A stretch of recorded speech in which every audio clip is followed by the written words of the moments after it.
Hey everybody, and welcome to the final episode of Dark Souls 3. Last time, we came over-prepared into Lothric Castle, steamrolling pretty much everything along the way, although we did get steamrolled ourselves sometimes, because this is Dark Souls. And it all ended with the defeat of the Dragon Slayer armor on this bridge halfway through. This time, I missed this item. Cool. This time, we've kept Prince Lothric waiting long enough.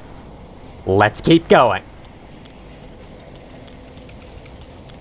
Statues of a kingly-looking figure and someone else.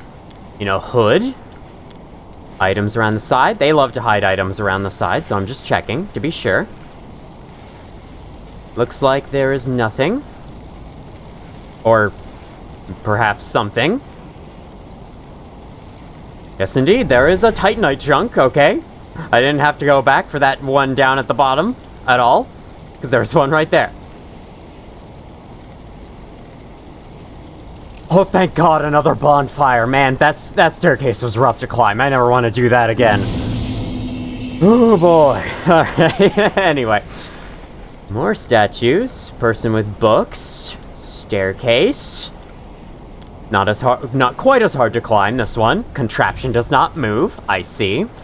And on the ground, the Grand Archives Key and the Gothard Twin Swords. The hunters known as the King's Black Hands wielded paired weapons. These belonged to Gothard, who fled the castle. Gothard rose quickly through the knighthood, no surprise to those who've witnessed his swordsmanship. So, the dead body on the ground in front of us is Black Hand Gothard, who could help you against Abyss Watchers and Pontiff Sullivan if you choose to allow it. As for Grand Archives key to the main entrance to the Grand Archives of Lothric. With the fire fading and the spreading pus of man tainting the castle, the Grand Archives closed its doors for good. Today, only a few of its keys remain. This one likely belonged to Gothard, one of the King's Black Hands, who fled the castle. This key will only be here available to be picked up if you have defeated the three Lords of Cinder, Abyss Watchers, Aldrich, and Yorn. Because you are able to fight Dancer of the Boreal Valley early, it also means you are able to ascend the first half of Lothric Castle early. But this is the point where you have to turn back and go kill the three of them, or else you can't get the key. But now that we do have the key, the door is right there. So yeah, very clearly just a roadblock, forcing you to go back and beat some more bosses, get some more experience. Although, if you can beat Dancer of the Boreal Valley early first try, that's a lot of experience. The key takes you into the final area, the most fearsome area for any gamer, where none of their kind ever wishes to see a single time in their life. The library! Starting off, we have a Crystal Sage. Yup, the boss from Road of Sacrifices. I think this one's a little bit easier, but their projectiles are a little bit buffed up, and they might have more health. I don't know. I haven't paid attention to the damage numbers we were doing against the boss version. They will teleport away just like the boss, however, and they'll teleport somewhere else in this huge room, shooting projectiles at you from a distance. It's best to stay on the move as a result. So we're gonna head up here. Crystal Lizard, hold on. Okay. Oh my god. I'm guessing the Crystal Sage is attacking us because they're the librarian and we didn't return our library books. Secretly, every single librarian is a learned sorcerer and cannot be trusted.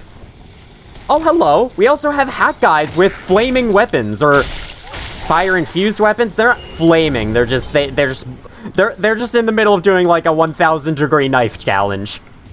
God, remember those videos? Those were kind of annoying with how many there were. They were pretty cool at first, but then people started doing them all the time. Thrall Axe and a staircase that just helps you get some books, but we don't need books. Who needs to read? Okay, new enemy. Although I'd probably hesitate to call them enemies, to be honest. These guys, I don't know what they're called, but they have, like, candle wax heads. There are two kinds. This one with the lit head is more aggressive, throwing spells at you and the like, and also covering you in white goop. The same kind that you eat in the Matrix. Oh, and they also prevent you from dodging. Well, that's a problem. Okay, there we go. I'm free now. These guys just kind of stand around and occasionally stab you. It's a very exciting battle, I know. Righto, so I think somewhere in here we can equip, no, not this. Put on the Sunlight Talisman, which I actually have enough faith to use properly now. Then, Seek Guidance should tell us something new about this place. Perhaps about this pool of wax over here that we can dunk our head into. Hold on. Oh, while we're waiting, there is item up here. Titanite Scale. Wear wax before nearing the tome. No thanks. I'm good. I go near the tomes all I want. Look at these piles of books. Very sturdy piles of books. In the next room here, it's quite dark. There are a couple of crystal lizards here, though. We got a lot of tables in the way. Oh, actually, I think those... there's one crystal lizard. I know. How many crystal lizards? Oh, wait, there's two, actually. Okay, never mind. I was right. A little bit. Might have to come back again for this one. Or not. Never mind. It's just gonna be right there. Thanks. Twinkling Titanite and a Chaos Gem, and then 2 Twinkling Titanite from the second one. Hearing some ominous humming, though. Let's get this item over here. Oh! My bad, I will never take that nameless soldier from you again, Jesus! Head up these stairs. Search the room thoroughly. There may be items hidden everywhere, you never know. You never know these things. Until you walk off and explore yourself. Oh, dear God. Okay. Yeah, this is what happens when you don't return your library books in time. What the note out there, and possibly the note in here, which there was another message in here. I think it just says the same thing, though, with Seek Guidance. It wore off those. It went away. If you dunked your head in the wax, doesn't sound very appealing at first, but trust me, it's good. It's a decent idea. Oh my God, we look so weird. Anyway, that makes us immune to these tomes. I think they still reach out for us, but they will no longer attack us. They will also curse you if you let them, so... yeah, there we go. We're safe from them now. This thing is not on you permanently. It will wear off after a while, but it's better than nothing. Okay, yeah. That's the set of stairs climbing up to those guys I was thinking of. I'm glad I got both the crystal lizards in this room. I might have to go back for the one in Ariandel. Hello? Yes, I hear you. Stomping behind me. Good sir? I don't know if you're that good of a sir, but yeah. Let them attack you for too long, and they can make your life very annoying. As for this guy, well, the only real threat he poses is perhaps making you die to these things if you don't have your head in wax. Other than that, this is the exciting battles that await you in the final area of the game. All right, let's go, buddy. The scholar covered in wax stands still and stares at the Ashen One. The Ashen One blocks, anticipating its first attack. The scholar stopped rotating for a second there, it was so bored. Both the Ashen One and the scholar eagerly await their opponent's next move. The scholar decides to attack, growing bored of it. But the Ashen One, all the Ashen One has to do is back up, as she is out of range of that pathetic little weapon that the scholar has. The Ashen One goes for the stance strike, leaving the scholar with only one hit. But the Ashen One is patient. She attempts to see all that the scholar can do, and the answer is, not much. Beautiful. Let's see what item you're guarding. Titanite Scale. The wax head still hasn't worn off, so let's pull out the torch here. This place is dark. That torch is lit up in blue. I don't think it's supposed to be. Okay, now that we're out here again, I think we have the Crystal Sage to deal with, so let's quickly grab this item. Titanite Chunk, cool. There are some more places to explore downstairs, but first things first, we are getting rid of this Crystal Sage. That is what's happening right now. Okay, yep, that's the Crystal Sage spells, alright.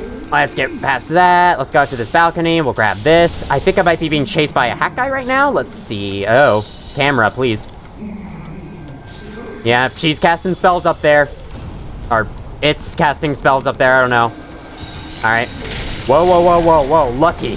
Holy, very lucky. Oh my God, there's another hack guy. Okay, take him down here, away from the Crystal Sage. Although I think the Crystal Sage can, like, arc her projectiles around it. I'm just assuming it's a her. I can't tell, but, like...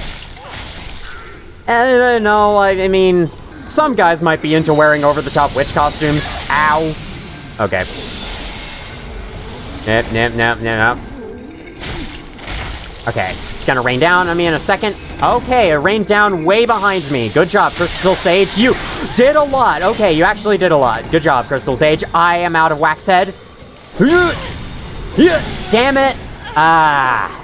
I fucked that up tremendously. I failed to dodge both of her melee swipes despite seeing them coming. The run back through will be easy. It's not like the candle guys pose much of a threat.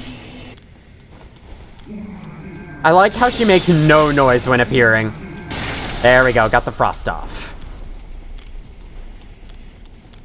I don't think I went this way before. This might be in range of the Crystal Sage. Actually, no, I did. This is the Crystal Lizard. Crystal, man. Okay, back in it with a lot more of a duration of thing this time. Wax Head. Okay, I see.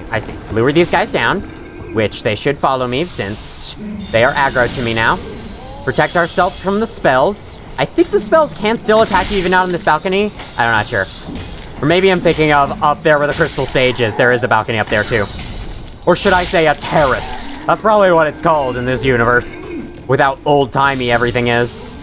Okay, that's both the hat guys over here. There was another one on the stairs on the other side, but who cares about them? Okay. Now, attack! Yes! Oh, that was a lot. Okay, where is she going now? In there, in the center platform. Well, that's annoying. Okay, we'll come back to this balcony later. Right now, our objective is kill her. Okay.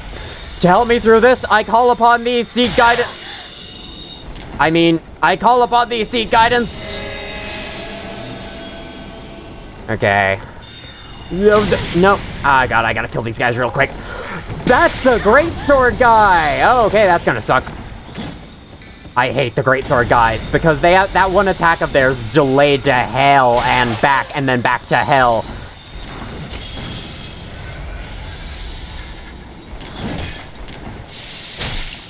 Good thing they only die in 2 hits. With my upgrades the way they are. I think if you go to Arshragan Peak at least, you get plenty of upgrade materials to upgrade something to +5. Maybe not Irithyll Straight Sword to +5. I don't know. I don't know how much Twinkling Titanite you get on only the required areas, but... Okay. So, somewhere up here, yes. Try jumping off. Advice of the century. Everyone should listen who has depression. No, don't listen to that. It's bad advice. Okay, doing the straight for a laser. Now, let's attack you. Bam! Crystal Sage dead. As you could imagine, she is a permanent kill. Crystal Scroll from the movie Indiana Jones and the Kingdom of the Crystal Scroll. I'm such a huge fan. I haven't actually watched Kingdom of the Crystal Skull. I hear that it's weird. Anyway, Secret Crystal Scroll of the Grand Archives of Lothric. Give to a sorcerer to learn crystal sorceries. These sorceries are the work of the Pale Drake, Seath the Scaleless, whom Logan is said to have met, a branch of sorcery that has been carried on by the Crystal Sages. Seath the Scaleless, that one dragon, like, made of crystals in Dark Souls 1, that you have to fight in the main game progression. Let me clear up all the items that are around here before we take this back to Firelink Shrine, because I do plan to take this back to Firelink Shrine. Yes, right now. It's important. There's a ladder right there. I might wait to take that until later. Until then, let me try to get a stab attack on this guy. That try jumping off message, by the way, only appears if you have Seek Guidance. Don't know why, but it does. Let's go, buddy. Ooh. nice counterattack. It would have worked, except that it didn't. Oh, he's imbuing his blade with crystals, I think. Probably just deals magic damage, though, if I had to guess. Because I don't think it deals frost. Nope, doesn't. Ow. Yeah.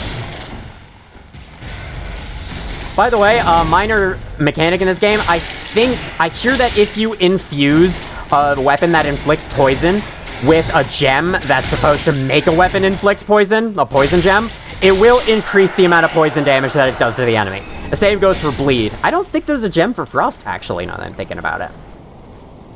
Well, what a nice view of the castle and of a pit of death and despair. I don't know what the point of this guy is, but cool. Hidden wall. Maybe there's one hidden wall in this area. And I think I'm gonna know it when I see it. I don't think it's connected to here, so I don't know what the point of that was. Maybe I'll learn eventually, but... Who's humming? And can you stop? Nah, I'm just kidding. It's like when I would hum in class and people will say, "Who's humming? Can you stop?" Even though I'm not really disrupting anything. And maybe I am disrupting. I don't know how people work. Sorry to those people. I know I'm annoying. I can't help it. It's my personality. Here's an elevator that has yet more passageways. As you're seeing, the Grand Archives is huge. There's a lot of pathways to go down, so hopefully it won't take us too long, but I mean, we are expecting to beat the game in this video, so it might be. This opens up a fairly well-hidden shortcut back down to the first floor, and this is something I really like. It doesn't just show you a broken elevator ahead of time so that you know exactly what's coming. It surprises you by pulling down a bookshelf that takes you back down to the bottom. It's cool. Alright. There are very few secrets in Dark Souls 3 like that. Most of the rest of them are just locked doors and elevators, which is fine. I have no problems with that. Joseph Anderson may have problems with that, but I sure don't. But it's just kind of cool when something can surprise you like that. Okay, well, right here's the entrance. Let's go take this crystal scroll back to Firelink Shrine. And while I'm at it, let me do this before I forget to.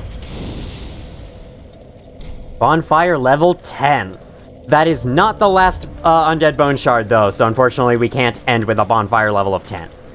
We can end with an Estus Flask of 10, though. A plus 10, to be clear. Back again, perfect. Here's the crystal scroll. Unfathomable. This is a crystal sorcery. Created by the Pale Dragon. Thought only to exist in legend.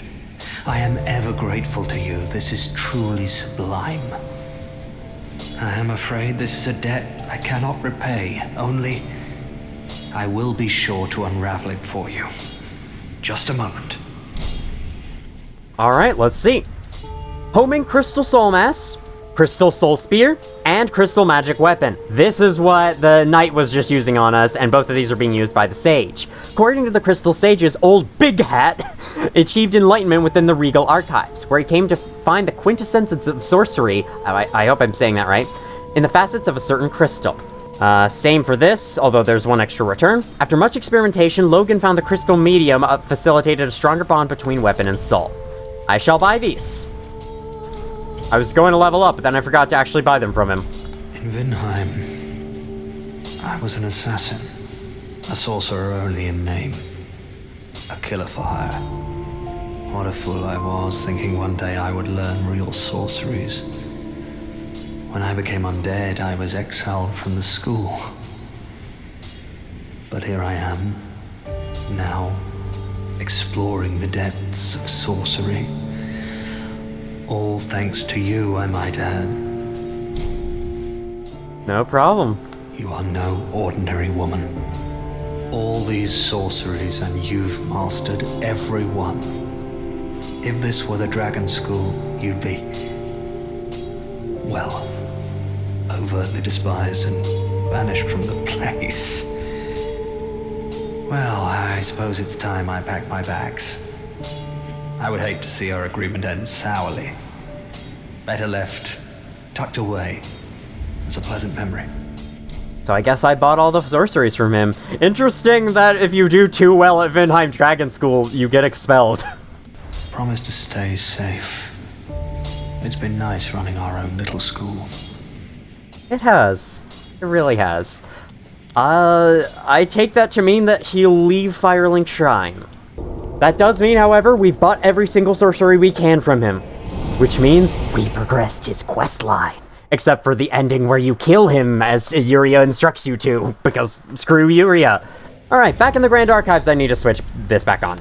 And then this. There we go. We shall now head to the right, where we will deal with you right away. Actually, wait. No, I think I wanted to check out all of the downstairs area first. Okay, another hat guy comes off of the wall here. They're just as ambushy as they were in the second area of the game.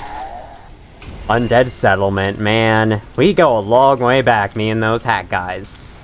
So while I retread the downstairs real quick, there is something that I wanted to talk about in earlier videos, but as usual, I forgot to, because I forget a lot of things, if you can't tell. And that is how the music is done in the Dark Souls games.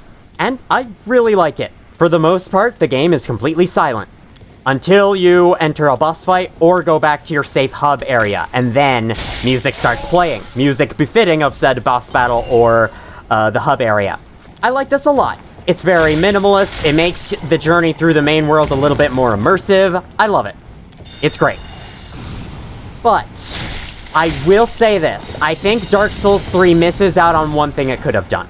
Because Dark Souls 1 and Bloodborne, I don't know about Dark Souls 2 or Demon Souls, but Dark Souls 1 and Bloodborne both do something cool where not every area is completely silent with no music playing. There are some notable areas you find throughout the main world, aside from your hub, that play music. For example, in Dark Souls 1, once you've killed Ornstein and Smo and meet Guinevere after that, what is wrong with you? Guinevere has her own special theme that plays, which feels awesome, must feel awesome to hear, by the way. Or when you discover Ash Lake. Those are both minor spoilers. I guess I'll put on an on-screen warning, but the game's like 10 years old, so I don't think it's too big a deal. Anyway, Bloodborne does something similar, which I don't consider this too big a spoiler, but because it happens in the early game. But if you get caught by the Snatcher in the Cathedral Ward and taken to Yahar Ghul early, you hear this ominous choir piece that actually gets louder when you leave the jail area you start in and enter the city itself, which makes you think like people are singing this in the game's universe. There's a similar area later on that might be a bit of a spoiler that also does something like it, and I think Dark Souls 3 missed out a bit by not doing that. Like, imagine if someplace like Archdragon Peak played music, or similarly to Dark Souls 1, what if Smoldering Lake played some music? Titanite chunk overlooking the shortcut path there. I think that would be awesome, personally. Crystal Chime, that's new. A sacred chime once the possession of Gertrude, the Heavenly Daughter, and defiled by the scholars of the Grand Archives. The power of crystals granted the scholars a degree of success. In this case, their work enabled this chime to be suitable for casting both miracles and sorceries. Covers HP for a period of time. If I remember correctly... I do not remember correctly. There is no illusory wall in here. What I remember is me smacking every single wall trying to find the illusory wall that's here. That's what I remember. Oh, how do I get there? This place is awesome. There's a lot of, like, secret paths you can take by dropping down in the right spaces, by finding the right areas to go. It's cool. I hear a crystal lizard. It's probably above me somewhere, so let's go up. I'm actually going to take the long way up since, in my hurry to kill the crystal sage, I did end up missing a lot of things. Hold on. I have to go dunk my head in wax. I forgot the rules here. Man, look at all the friggin' cooled and dried wax on the side. It's so weird. About the music in Dark Souls 3, though, I'll say I love how the only boss theme that gets reused is Udex Gundyr. Because Champion Gundyr. And that makes perfect sense. Okay, if you wear the wax head, you can go get this lever, which I think opens somewhere else on the first floor. Yes, it does. If you don't have the wax head, you can still reach the lever, because these things don't knock you back at least, but yeah, still worth noting. Okay, before we go back down and get that, I do want to clear everything out up here, which means... Oh, there's a little pool of wax right up here. I didn't know that. If I did, I would have waited, and I wouldn't have backtracked. But yeah, in the previous, at least in Dark Souls 1 and Bloodborne, some boss themes are reused, like the Cleric Beast theme in Bloodborne is reused for Vicar Amelia a little bit later. And then I think the themes for the Shadows of Yharnam is reused throughout the Chalice dungeons for the bosses there, which is okay, because the bosses in the Chalice dungeons are all, like, randomly generated bosses, right? So it makes perfect sense. Hello, thing that appeared. Oh! I forgot, there's a ladder that just takes you to the third floor here. Or the third level, not really floor. The third, platform. I don't know. Okay, there's hack guys behind me. Alright. Kill you. Oh, are you being hurt by the curse? I think they're being hurt by the curse. No, they're not. Okay, fine. Whatever. I'll kill you, and then I'll drop down to claim my item. Don't knock me off, Sorcerer. That would be mean. Titanite Scale. Do I have Silvercat Ring on? I sure do. Then let's drop! Please! Oh, barely! Alright, we got this. Evelyn, an extremely rare rapid-firing crossbow. It's like a mini version of the thing in Smoldering Lake. Fires 3 successive bolts by means of an elaborate mechanism. Inflict heavy damage by making all 3 shots count. Despite its use as a weapon, this crossbow is also a priceless work of art, and it bears resemblance to a musical instrument. Oh, it does. It looks kind of like a violin. I like that. In that case, I'm not using it, because why would I dare defile a piece of art such as this? That was only half sarcasm, by the way. I do appreciate art. You know, thing about art is, like, I get this feeling a lot when I go into art museums that I really just don't understand art in the same way that other people do. Because, like, other people can stare at a painting for, like, 5 hours and know all the emotions that went into it. But when I look at it, all I'm thinking is, hey, that's a cool-looking painting. Oh, okay. I'm stuck. Help! Help! Help! Thanks! Okay. The elevators are significantly harder to send back down here, but that's okay. We can just leave it. I won't say, like, it makes me feel dumb, because it doesn't. I mean, I'm sure there are other people who feel the exact same way as me. Like, yeah, that's cool-looking art, but that's about it. That's all I can really see in it. Oh, I forgot to go back down there. Okay, well, I guess we'll grab whatever is at the top of this ladder and then head back down. This is the correct direction to climb the ladder. The other way will hit the ceiling. I'm sorry if you guys can't see anything at all. I will get this out. Look at this place. Look at it. It is so cool. Grand Archives is one of the best areas in the game for sure. And compared to previous Dark Souls games, especially Dark Souls 1 or so I hear, it's great that we're ending on such a good area, unlike the first Dark Souls where people all consider the second half of that game to be absolute garbage compared to the first. For the most part. I mean, garbage for the most part. I of course have no opinion on it because I did not play that far in Dark Souls 1, but yeah.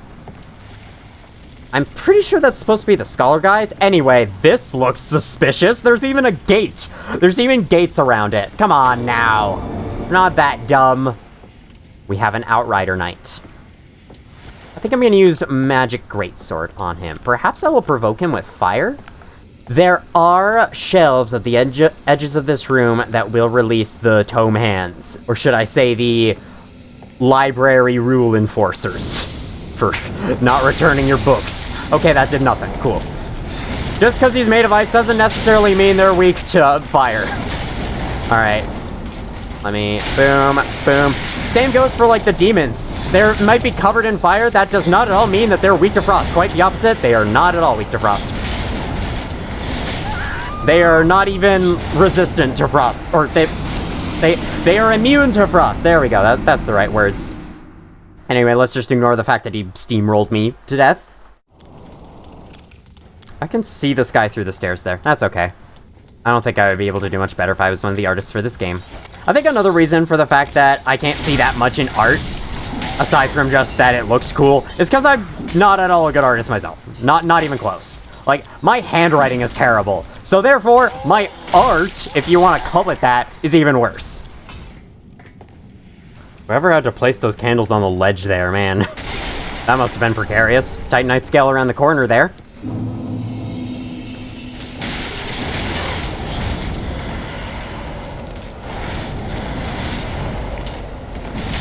When are you gonna attack again? Jesus!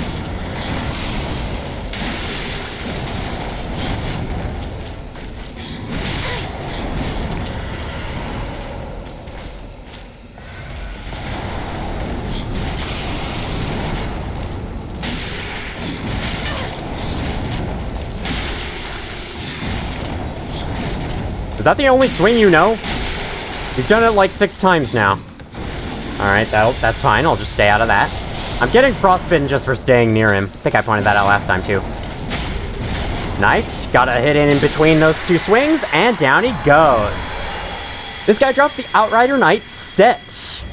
Enveloped in a dimly cool air, the knights were given the eyes of the pontiff, but the eyes transformed them into savage, raving warriors who only knew how to serve as mindless guards. Well, good thing Pontiff Sullivan's freaking dead. That reminds me, I didn't really track down an official source for this, but I've heard other people say that, according to some interview with the developers, Pontiff Sullivan was originally going to be the final boss in the early stages of development. Soul Stream. Sorcery imparted by the first of the scholars when Lothric and the Grand Archives were but young, fires their torrential volley of souls. The first of the scholars doubted the linking of the fire and was alleged to be a private mentor to the royal prince. Anyway, about Pontiff Sullivan, yeah. I don't know what role he would have played in stopping you from, relinking the first flame or whatever you choose to do. But yeah, I think he would have made a very fitting final boss, especially with his difficulty. Although, if, like, Dancer and stuff came before him, then he probably would have been a little bit easier than them, just saying, but still, not bad. Oh, whoa. What's interesting is that when I get damaged by the books, my controller doesn't vibrate. Normally, every time you get hit by an attack, your controller vibrates, whether the attack does damage or not. Like, if you get stunned by something, your controller vibrates, which, if you've been watching and you haven't really easily been able to tell when I take damage, and you're thinking, like, how do you know how much damage you've taken? Well, that's because the controller vibrates in your hands every time you take damage, so then you'll know, like, oh, okay, I got hit by that. And also, you know, when you're used to the controls of this game, you can tell when you get interrupted out of something. Okay, that's it for that little mezzanine, is what I call it, with the area with the crystal sage, where we killed the crystal sage. Now I'm gonna head back down to the first floor and go to the unlocked passageway that we opened. Once again with my redundancy. I could have said, oh god. Opened passage we unlocked, and it would have been exactly the same. To be honest, I might just coiled sword fragment away. It does reset the enemies, but not like I care all that much. Does this go anywhere? No. Okay. Allows us to break those chairs by jumping on them. Those have to be the flimsiest chairs in existence. Come on down. You're the next contestant on The Price is Right. Since we're nearing the end of the game, I would like to share this weird fun fact with you.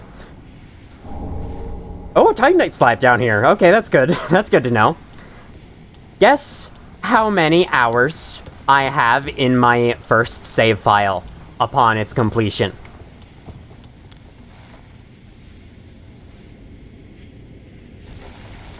I can't escape that fucking number, man. What's even weirder is how I had the exact same amount of playtime in my in-game save file in Hollow Knight after I beat the Radiance for the first time. That's just what it's meant to be, I guess. Okay, finally done with all of that. Or so I think. It's possible we're not. Let's go up this way. Now.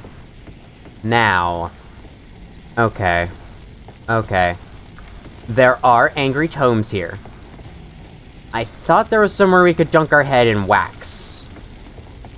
But perhaps there is not. I don't think there's anywhere, like, back over that way, except that pool way over there, which is, it's super far away. There's none in this room, so I think we'll have to go without. That should be okay.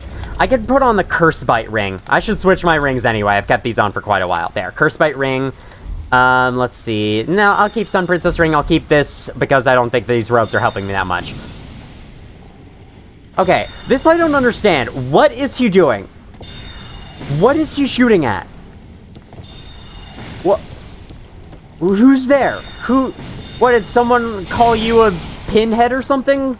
I'm gonna open this chest first. I should have iframes while doing this. It'll be fine. You do not have iframes. What? Was that the spell's maximum range? You know, I might just save this until later, actually. Let's just leave. Those guys aren't very mobile anyway, so we could just go. Oh, hi. Perfect. It didn't take me anywhere near the shelves. Yeah, okay. We'll come back to that. Let's see what we got over here. Tables to break. God damn it. How am I going to replace this? I love Resident Evil 7, man. It's one of the best horror games ever made. Okay. In my opinion, of course. Got more pilgrim butterflies. These pilgrim butterflies don't care about us. The ones controlling the Dragon Slayer armor sure do.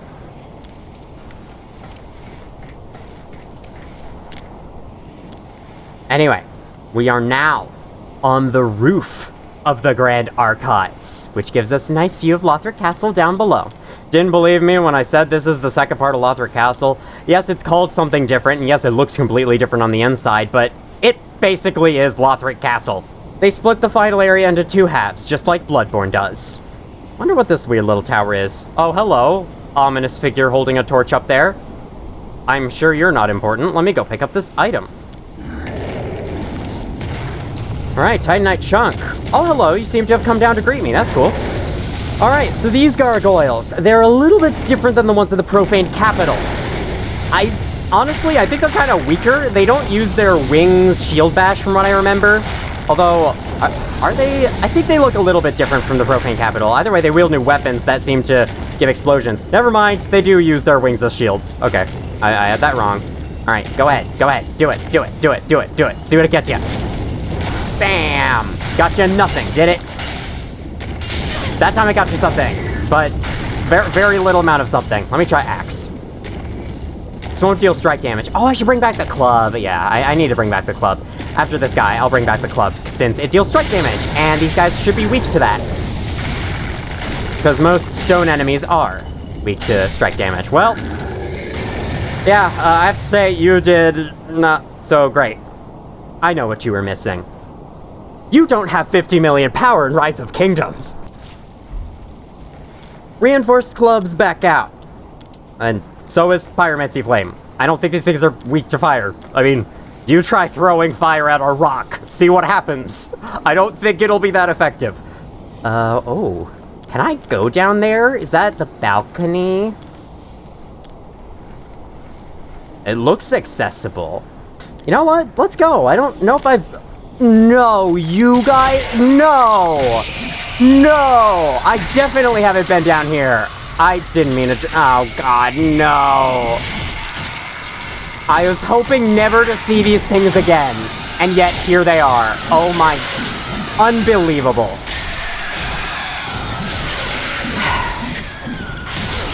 I hate these enemies.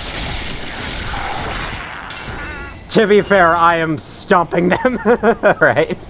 Maybe I was a little early to call the misery... I don't know how the phrase goes, but yeah, they're all dead. I only used 1 Estus. Okay, that was pretty successful. I can't complain too much then. Let's see what they're guarding down here. I don't think I ever came down here because, to be honest, I never used the Silver Cat Ring in my first playthrough, and I have no idea why. The Silver Cat Ring is like the freaking Wayward Compass in Hollow Knight. You need it. That's the best comparison I had. How about, no. It's like the Hermes boots in Terraria. You really need it.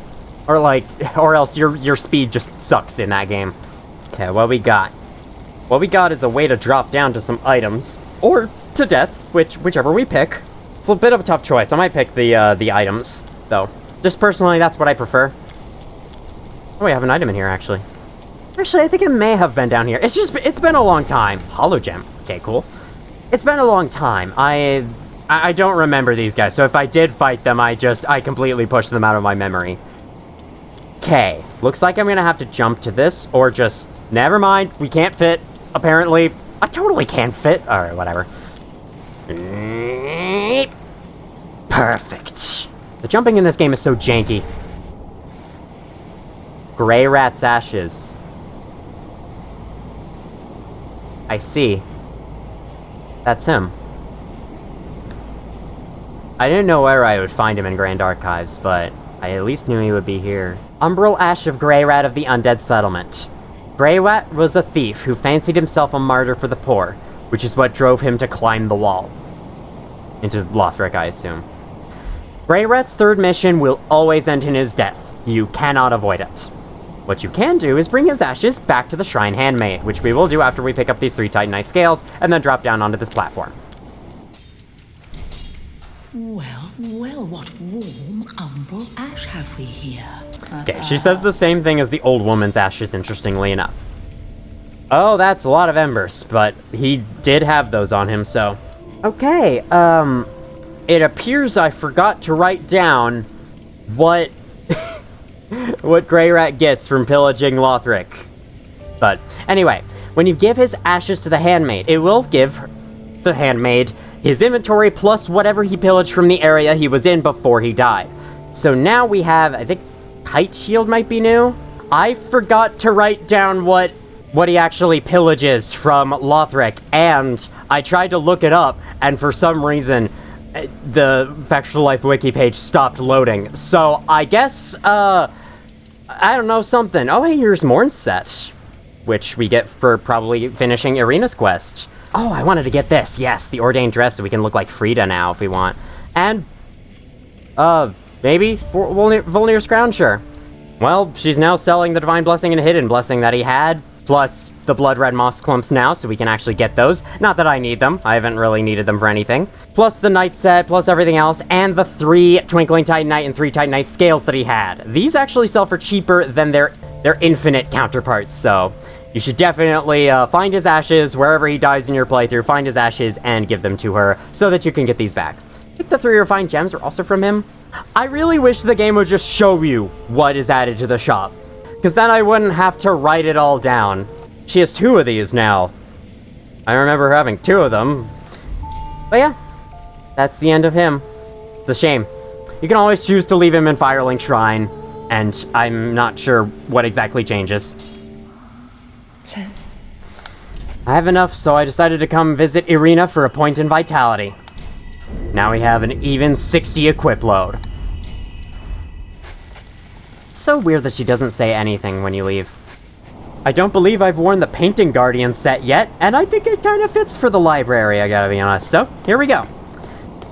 Now, instead of dropping down there, we're gonna take the path up here. Up this roof. Holy fuck! That has to be my favorite introduction to an enemy in this game so far. Holy crap.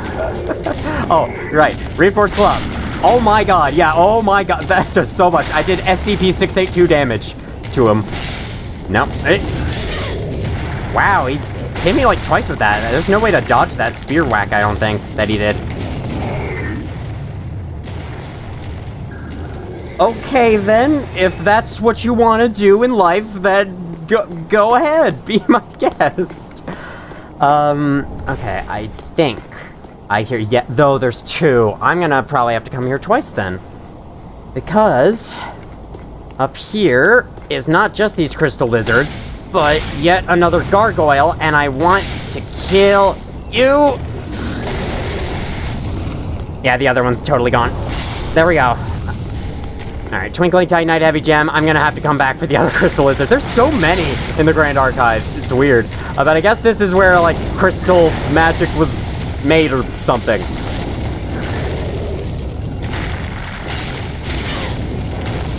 Yeah, your shield bash attacks are much easier to dodge. I mean, the follow-ups to them. Oh, wow. Hitting them in the back seems to stagger them every time. And then they take more damage. Alright, I guess. I mean, I'm probably gonna die on the way up. I can come back and get the Crystal Lizard again if I need to. Wait. Do I hear one? Do I hear another Crystal Lizard? You're kidding me. Wait. I hear one. In fact, I hear it moving around. But where is it? Alright, whatever. It's probably, like, indoors somewhere. Alright, well, down there with Grey Rat's ashes allowed us onto the 2nd level balcony. This one allows us onto the 3rd... No, actually, the 4th level balcony. That's how I keep track of the vertical layers of this place. I divide them into levels. Which is, you know, how humans, decided to make tall buildings. He won't know what hit him. He'll never know that it was a club with okay, he won't know what hit him, because what hit him was nothing. Therefore, it cannot be known. Okay. Now, that's light. Where'd that lightning come from? What, just because your sword is made of metal, you think you could just lightning me at any time? And then you cover it with crystals. Does that work for or against the lightning? Not sure. Questioning the logistics and science behind the magic sorceries within this game. As anyone would. Probably. There's probably so many people that just, like, you know, pick apart every little thing about the game, like, how are these scholars not dying when they have wax on their heads? It's molten wax! It's because magic. Don't think too hard about this. Just go out and kill a few beasts. It's for your own good. Drink. Avoid. Slap, slap, slap. I should be two-handing. Do a two-handed slap. There you go. Quite a few souls from this place. Not as much as the Ringed City, though. Right hallway. Oh, I know where that goes. We're not going there yet. What we're doing is dunking our head in wax. You may not like a character, but you gotta do it. Hey, you know, the wax head works well with this outfit. Alright. That's it for that. Now let's go kill the hell out of you. Oh, no. No, bad. Undead bone shard and a zoom in on my character's waxy face. That's what we needed. What's over here? I'm currently slowed down. Ember. What are you doing? What are you doing? Are you pointing out the ladder to me? I mean, thanks.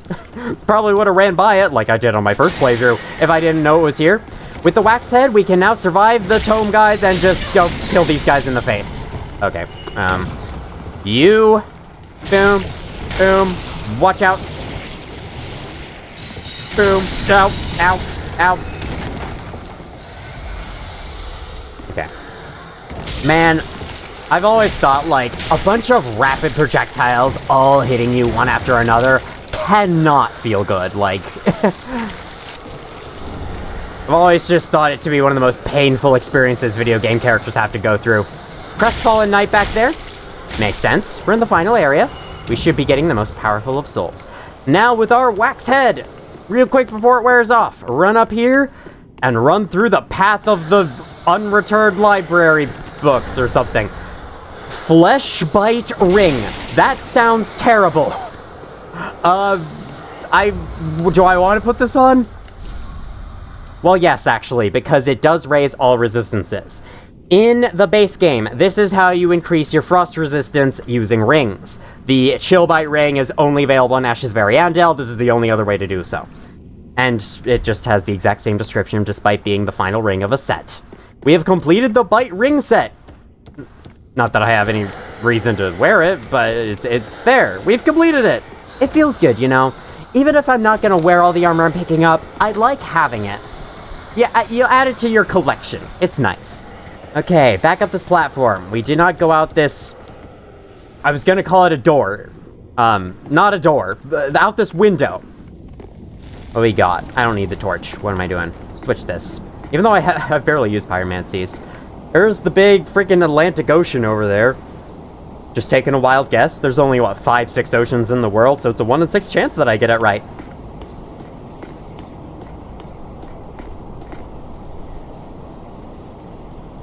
Well, for some reason, the waxy face made this moment much more funny. I didn't remember there being absolutely nothing out here. Am I missing something? I could be. I would definitely own up to my own mistakes if I were missing something here, because, yeah, this doesn't seem right. But it looks like it is. There's nothing off of here. Does the wax head leave particles as it disappears? Because I never notice it disappearing. I just only suddenly notice that it's gone. I suddenly notice that my character has red hair again.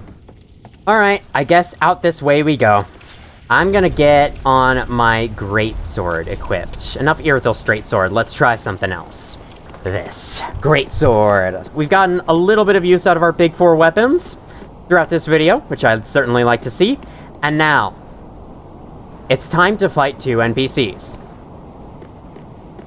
Just kidding. I actually met 3 NPCs. That one on the left was a little shrouded there in the darkness by the tree. Believe they all aggro together. I'm gonna grab this item real quick. Crestfallen Knight, cool. Alright, I think they don't all gang up to you at once, so this is not that hard of a fight. I don't think I ever died to one in my first playthrough, so let's see how we do here. I do want this, though, for attacking multiples. That's hyper armor attack. I should have known. Leap attacks are always hyper armor. You can't interrupt leap attacks. Alright, I can go for the sorcerer. I'm gonna let her projectiles disappear. But she likes to hang back. So I think if I just keep a good enough eye, I won't have to worry about her as much, while the other 2 are, like, running up in your face. He's doing a special attack there with the freaking swords. Drink. Oh god, oh god. I believe the sorcerer is the daughter of Crystal Crimehild that we encountered in Untended Graves. Ow. Was she always capable of Soul Spear? I don't remember quite. Alright, no. Not going anywhere near there. Not going anywhere near there. Oh my god. No, this is way more fun than I thought. You used Estus! But no other NPC aside from Shira has used Estus. And the invaders. Oh my god, I didn't know they could use Estus. That's so annoying. Ow, fuck. I died. That's the first time I've ever died to this battle. That's okay.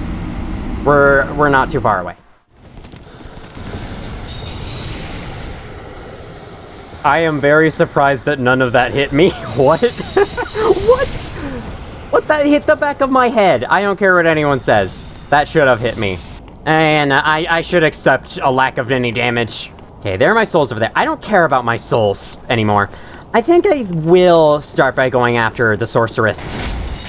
Alright, watch out for the melee guys, though. I believe she will heal herself with a spell, so let me get her down. Get her down. There we go. Each of them are all individually permanent kills, I do believe. I hope so. And luckily, this guy's very fast bow does not deal much of any damage whatsoever. Drink. And... wow. Okay. This fight's really fun. Honestly, I liked it. I was kind of dreading it, but nah, it's fun. Mostly because I'm doing a lot of damage to them. That's the only reason why it's fun. If they were taking, like, 12 damage every hit, wouldn't be as fun. Because, you know, there's a certain fun in just dealing a lot of damage to people. You're more injured. I'm gonna go after you, then. Let me magic up here. While you heal, that's okay. Let me magic up. Oh, your Estus doesn't... That was such a bad idea. That wasn't even funny. Don't do what I just did there. Ow, You're gonna make me waste my magic, imbuement. Okay, I'm just being stupid. Wait for openings. Stop trying to force your way in. It's not gonna work. Oh, you're out of Estus. Unfortunately, your flunky here is... Why am I doing that? I'm such an idiot. I just keep going for attacks. My impatient side is just attack, attack, attack. Okay. Now that that's done, allow me to magic you to death. Boom. Boom. Okay, hang on. Heal. Hey. That doesn't heal very much at all. I thought it healed more than it did. Okay. Yeah, I could totally kill you. It's not like Shira, which, like, refilled half her health. Jesus. Well, that's the three of them dead. For this, you get Golden Wing Crest Shield, Onikiri and Ubadachi. I could be mispronouncing those, very sorry. And I think, Crystal Crymild, or the daughter of Crystal Crymild up here, drops Sage's Crystal Staff. Let's take a look. Crystal Catalyst presented as a gift by the Crystal Sages to their favorite pupil, Crymild. Crystal spheres devour the will of the user, and this staff increases the potency of sorceries at the cost of increased FP consumption for skills. A blue knight's shield engraved with a golden wing crest. This shield is exceptional amongst the enchanted blue shields. Not only does it boast high magic absorption, but it also enables its wielder to parry spells. Cool. So it's like a better version of the Blossom Shield. Onikiri and Ubadachi, the hunters known as the King's Black Hands, wielded paired weapons. These belonged to Kamui, who looked after the prince. Kamui brought Onikiri with him to the undead settlement, where he forged Ubadachi and was finally prepared to join the ranks of the royal hunters. Oni Slayer, leap forward and slash mercilessly with both blades cutting open foes. Nah, man, the real skill of Oni Slayer, what it actually does is cut the Oni's Demon Dash charge speed by half. Base kit. I don't know how big of a crossover there is between Dark Souls 3 fans and Dead by Daylight fans, but I just thought I'd make a weird joke. This elevator lowers us down, down, down, down, down, down to the Grand Archives bonfire. Definitely go and get it right away, and then we are not completely done within the actual library space, but we are getting there. And the next step is actually to go back up here and then go up ahead.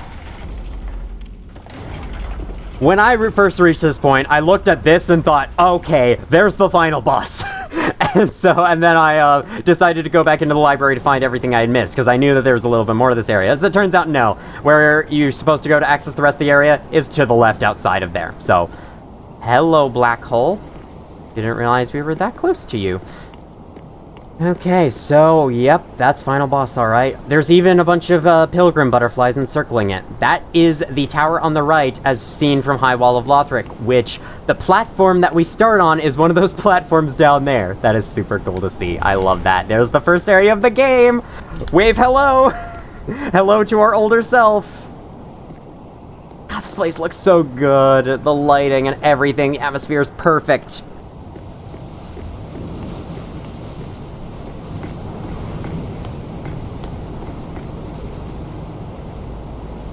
Hi. I come in peace. I just want to take your items and then leave. Is that okay? Yes, I am aware I am literally describing thievery. But is that okay?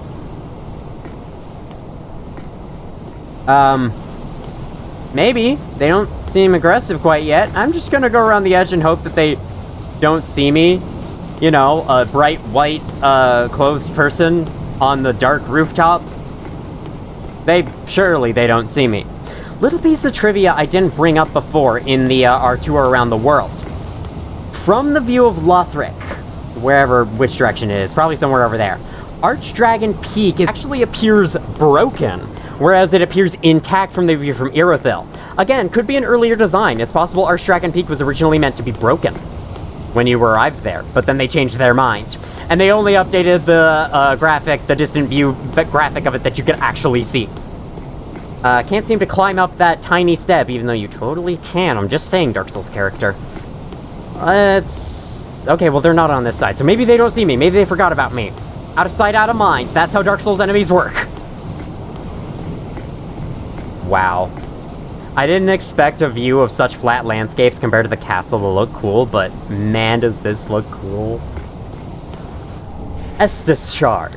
The last of its kind. We also have the last undead bone shard of its kind. There are 10 of both, I'm pretty sure. Okay, maybe 11 Estus shards, now that I'm thinking of it. 11 Estus shards, 10 undead bone shards. That is all of them in the game. I have shown every single one of their locations. I will turn these into the blacksmith / bonfire later. For now, I want to wrap up what's here. So, these golden winged knights, I am most certainly going to die to them right here because I've never actually fought and successfully defeated them before. They have activated themselves. They only activate themselves when you go near here. You can just run away from them and be fine. They won't really care about you any more than that. Oh my god, oh my god, oh my god, oh my god, oh my god, oh my god, oh my god, oh my god. There are 3 of them, and I think you might be attacked by all 3 of them at once. We'll see. What else we got? Okay, strike damage might work pretty well. Okay. In the rare event... you had another attack? Are you kidding me? In the rare event that I do actually defeat this guy, I think I'm gonna Ember up to make my life easier. Oh... you can see why I skipped them. It's because From Software felt the need to take the Winged Knight's moveset and then delay each and every attack by an extra 5 seconds. Because that was necessary. Okay, seriously, it's fine if they're delayed. All you really have to do is learn the timings. I'll try to learn the timings. You know what, let's Ember up right now and try to learn the timings. What is that little dark spot on the castle there? Is it a pimple? I know how it is, man. I used to have so much freaking acne. If it weren't for the fact that it was COVID times and I was wearing a mask everywhere I go, people would probably start calling me Pizza Face. Thankfully, my doctor actually recommended a good set of soaps to use to get rid of it, and it looks much better now. My face looks so much better now. Not that I wish to reveal it to the public. I'll still need some more encouragement and self-esteem to do that, but... oh my god, okay. That's just me screwing up. I should know. Their attacks are delayed to hell and back. Nice, got it. And you're gonna attack. Fuck! That was timed perfectly to catch my roll. And... okay, you're doing the spin, you're doing the spin, you're... how many times, dude? Okay, drink. Stay away, stay away, stay away! Okay, good. The other ones don't seem to care that we're here. Oh, no. You know what? I'm doing, like, no damage with this. Let's switch to Greatsword. Oh, my God. Okay, Greatsword's the way to go. Ow, fuck. I don't like that the other one's coming. I don't want to deal with two at once. Oh, yeah, they can also throw their stuff at you because, you know, they weren't difficult enough. Okay. That one with the two little axes can throw his stuff at you. Nice. Okay, one down. Third one hasn't noticed us. Large Titanite Shard.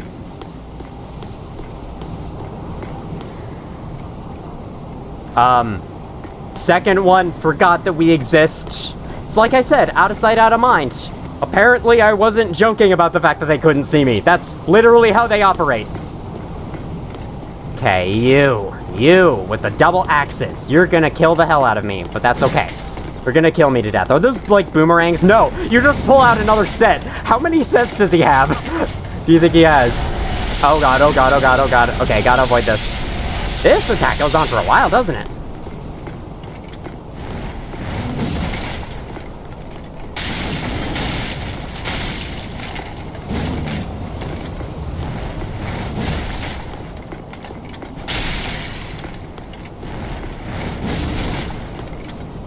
I know I could backstab him.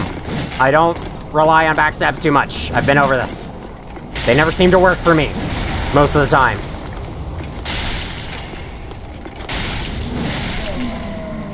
That's 2 out of 3. Thanks for the large shard. Okay. Where's the... Oh, we're not going that way. Very, very... Quiet. Okay. This guy's got a freaking axe. I was hoping he wouldn't. The guy with the 2 smaller axes was way easier, I have to say. No, no, no, no, no. Good. Or this be a halberd, I don't know. He's just so big, he's able to use it like an axe.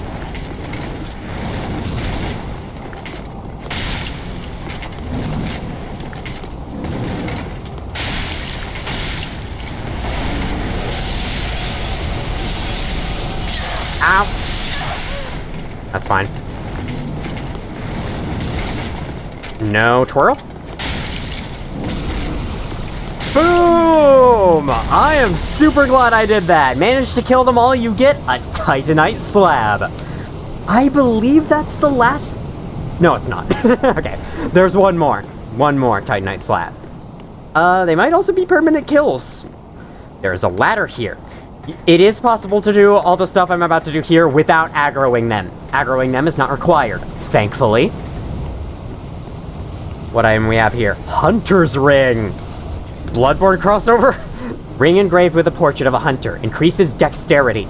The hunters serve Lothric on the fringes and in the shadows. For generations, rulers of Lothric have relied especially upon the Black Hand Hunters to punish enemies in ways that the King's 3 pillars cannot.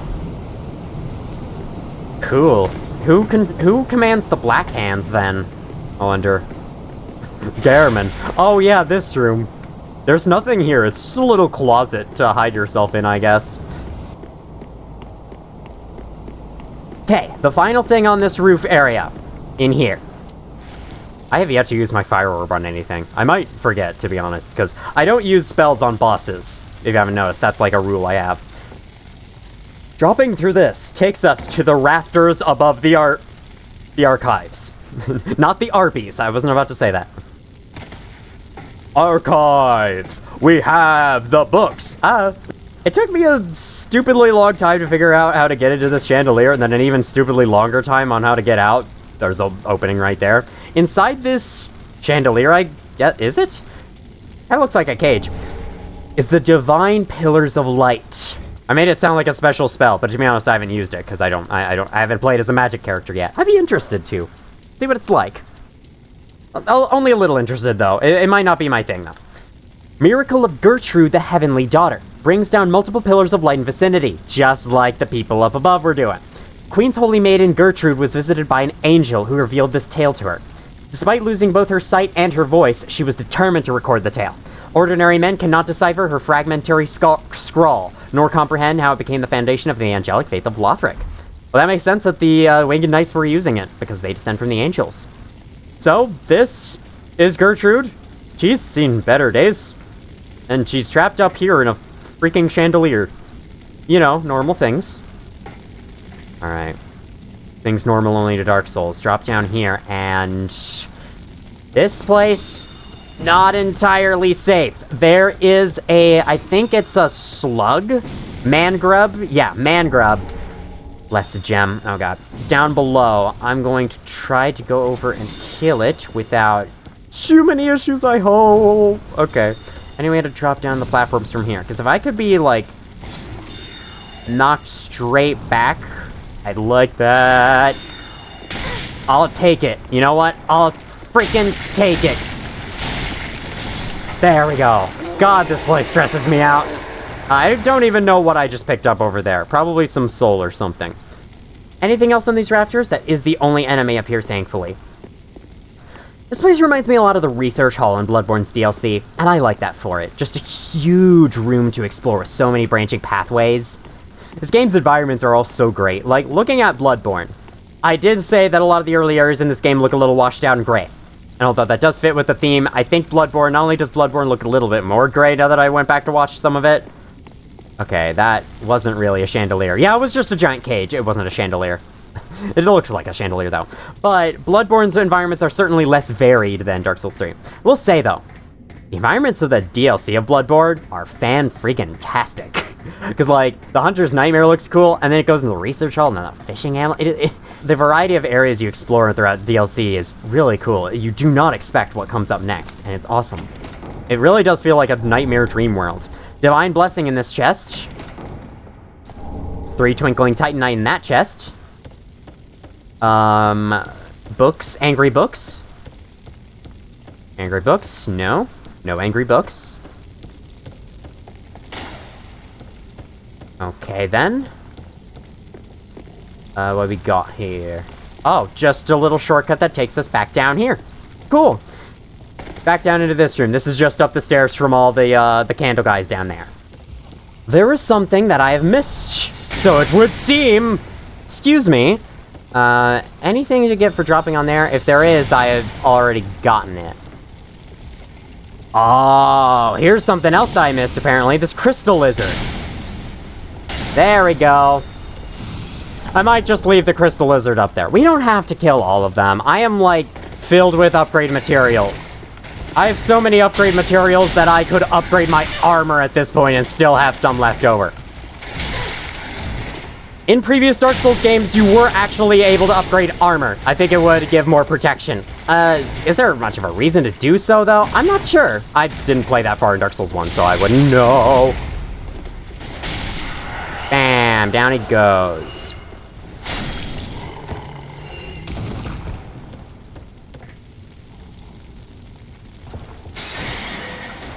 Oh.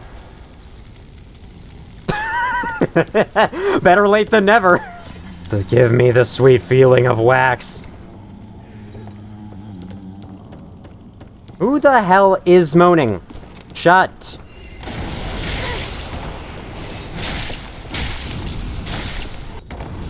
I rolled through the wax, so despite being covered in it, it didn't slow me down. Aha! Okay, so right here, this is where we jump down to go fight the Crystal Sage. That way, this end of the bridge, lever.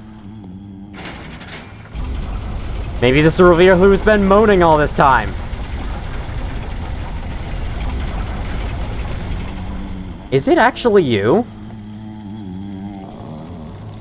It must be. Scholar Ring. Increases intelligence. The scholar has long been considered one of the 3 pillars of the king's rule and is therefore master of the Grand Archives. Okay, this is not one of the 3 pillars. This is one of the 3 pillars, and then this is another one. So that completes the set of stat boosting rings, which boosts one of your weapon stats. And that should be every single thing to find in the Grand Archives. It also opens a shortcut out here, which is nice. That would have been good to unlock much earlier. Hello, Firekeeper. Burn the undead bone shard. Let's get that plus 10 Estus flask, which is the highest you can get it, by the way. You will get an achievement for getting max Estus flasks. What needs smithing this day? My flask. I know you haven't heard me say that in quite a while. There we go. Let's shove that point into the Ashen Flask. That gives us a grand total of 15 charges, which we can choose to split between Health and Ashen whenever we want. Yes, I know. I'm almost 50 hours into this playthrough, buddy. Yes, indeed. Orbeck is gone. It's starting to get a little lonely here. It's just Cornix and Carla now, and the handmaid, but... yeah, I like the handmaid enough. She's nice, despite being creepy. I might as well buy the rest of this. I'm gonna get this pop up every single time. Wow. Oh, man. And now, for some armor, the Ferrum set. Oh, I keep seeing these on the loading screen. For some reason, it keeps picking the Ferrum boots over, like, everything else. The Ferosa Lion Knights. Very Ferosa, indeed. Sure, I'll get more in set. I mean, what am I gonna do? Level up? Who would do such a thing? Stock Void Bleed, I cannot buy anymore. That was an accident. I don't think I have enough left for much, other than maybe Assassin... Oh, wait. I might already have those. Speaking of which, I actually bought 2 of these black leather armor sets from Patch's inventory twice, forgetting that I had bought it from Patches himself the first time. So, on the note of the Grand Archives completion, I'm gonna be dressing up as Sister Frida for the final stretch. Although, to truly dress up as her, I don't think she had gloves on, so let's get rid of those. This also doesn't come with shoes. We'll be fine. We'll be fine. I hope. We'll have to check for cuts occasionally, but we should be good. The freaking weird-looking pimple thing on the side of the building there. Okay, I want to bring out Axe for this, I do believe. Let's use Axe for this. Final stretch. Here we go. We have a lot of regular hollows, followed by knights. Let's get started. All right.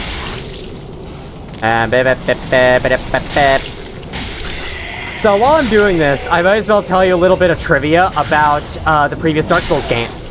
Every time we defeat a boss in this game, a regular boss, not one of the main bosses, the Lords of Cinder, we get the message, Air of Fire destroyed. That is not what it said in previous Dark Souls games. In both Dark Souls 2 and modern versions of Dark Souls 1, it says victory achieved. A good message. But my personal favorite is... oh my god, 3 spear guys, are you serious? My personal favorite is the one in the very, very original version of Dark Souls 1. The first version on Xbox and on Xbox 360, PS3, that version. The message for defeating bosses is, you defeated! That's it. I love that. It's probably like a mistranslation, like a little bit of poor English, because I know for a fact that, you know, From Software hasn't had perfect translations like that. The note in the starting room of Bloodborne is a perfect example of that, where that note's supposed to say that it's written in your handwriting, but when translated to English, the localizers made it say handwritten scrawl instead, so it's unclear as to what it's supposed to be. And judging by a lot of the other texts throughout Dark Souls 1, yeah, I could definitely tell From Software improved their English translations over time. Okay, that takes care of everyone here, but we're still not quite done. There are still 3 or so left. Yes. Guys got a spear. They both have spears and big shields, and there's a great sword guy. Well, let's get started. Let's aggro them. Aggro at least one. I'm gonna get Fire Orb out. Throw it. Perfect. I expected you to block, but you did the opposite of that. Sure, whatever. You try to fight Sister Frida with an axe. Sister Frida kicks ass with a scythe. She's gonna kick even more ass with the axe. She's gonna kick axe. Alright, bit. Nice, got a strong attack in. For the stun! That's bad. Whoa, what? Hi, where did you come from? Out of here. What? That is not correct. Okay.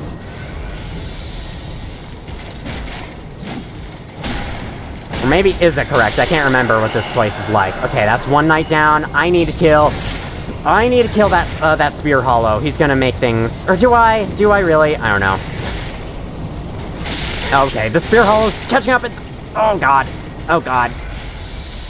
There's a reason why they rarely make you fight 2 Lothric Knights. This is that reason. Okay. The only other place than this is like the Dreg Heap. That was it. Other than that, you're facing one at a time for the most part. Nice, staggered you, and there we go. Last hit out.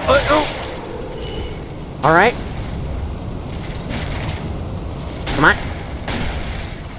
Blast out of the way, and boom, boom. No. Okay, come on. Ow, fuck.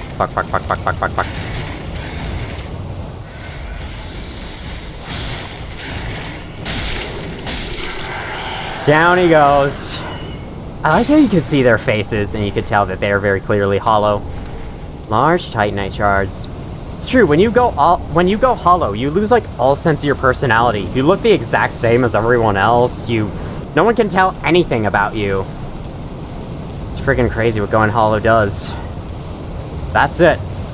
That's all the enemies on this road. I'm glad we kept our Ember form, because I get to show that over to the left here,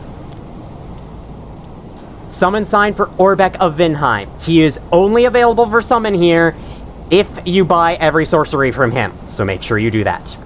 I will not summon him, but it's good to know that he is offering. First things first, you know the drill. Check around the place, and once you see this shortcut, you know exactly what to do. Take it down. I need the torch for this. Jesus, it's dark. That takes us back down to this room. This is the room where Aegon of Karim's summon sign was. But remember that when we came here initially, there was already an elevator here. Step on this, get back off, and you can see that the chains extend down further. Now that we have unlocked the elevator shortcut, we can take this elevator down somewhere special. Somewhere quite special indeed. If it'll get here. There we go. I like how it's just the ring in the middle of that design popping up. That's actually really cool. We got a little cubby back here, and said cubby contains someone who is trying to hide down here with the lever. He has on him, or they have on them, a Titanite slab. How many of those do I have now? 6. I have 66 large Titanite shards and 46 chunks, 39 twinkling, 45 scales. It's because I haven't spent scales on anything, I don't think, except for Black Knight Sword. I think that I did. And the Great Sword of Judgment. So I have spent some, but yeah. If this were my first playthrough, I would have spent a few scales on, like, Frida's Great Scythe, which would fit very well with this outfit. I just didn't think of doing it. Honestly, we look barely any different from Sister Frida inside this. Except for the fact that we're covered in dirt. I'm gonna run back to the Dragon Slayer armor bridge, rest of the bonfire here, to set this to our new bonfire. That way, we can have a shorter distance to travel in order to get to that shortcut.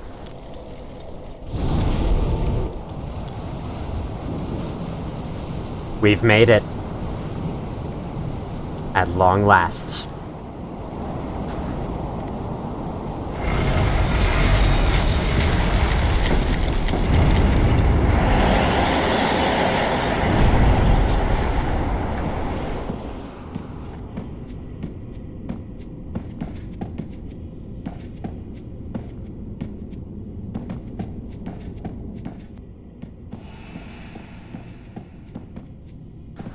Summon sign for Cirrus right here. I will decline, but I appreciate the offer.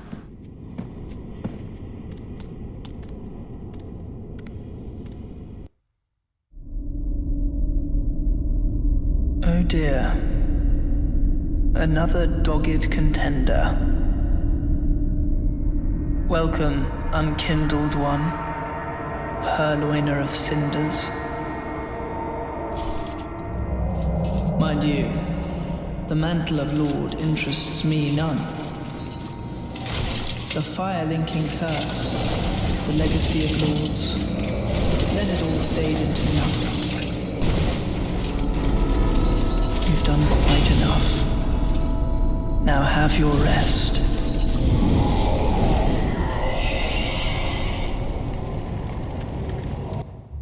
If only we could tell him that we're after the same thing.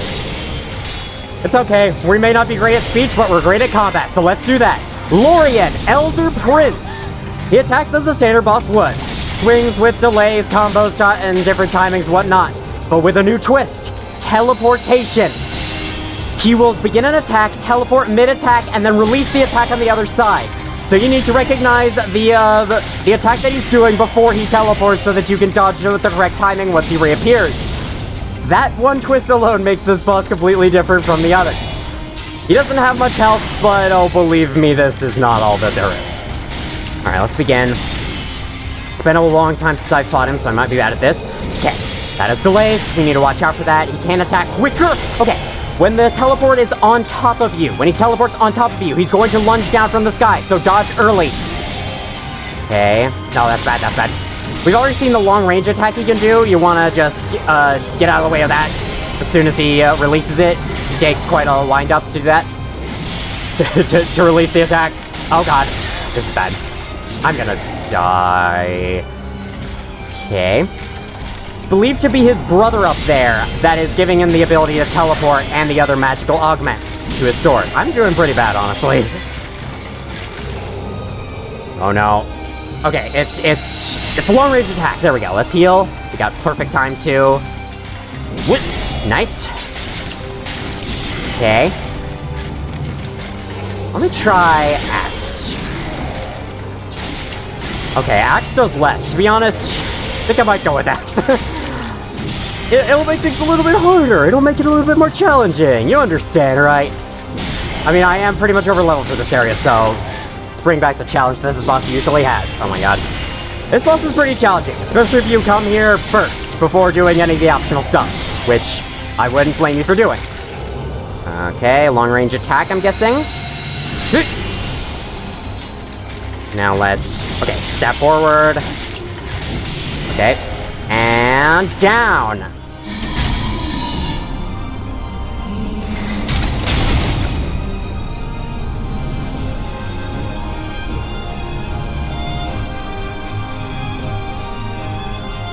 Oh, dear brother, I'm on my way.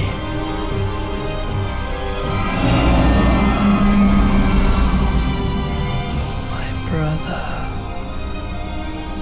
Unyielding sword of Lothric's prince.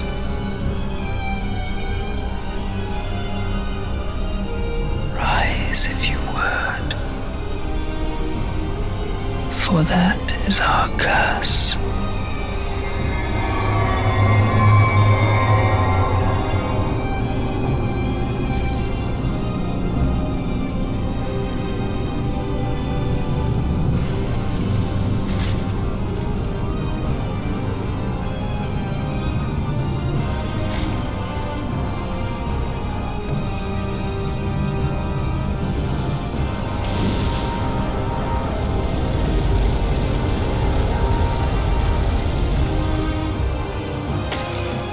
Lothric, younger prince, joins the battle. This brings new attacks. Oh god, that happened at the same time as Lorien swings.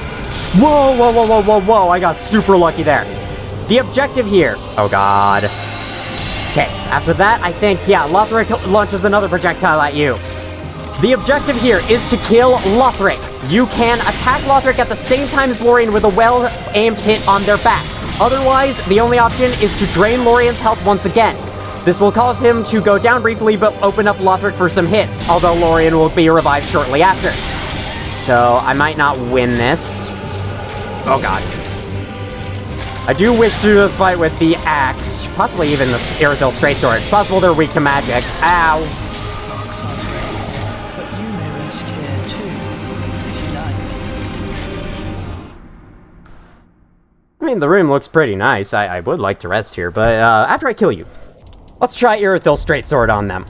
Because I think it did a decent amount, but not, like, too much that I'll beat them in 5 seconds. After all, with that second phase, I might actually need the higher damage.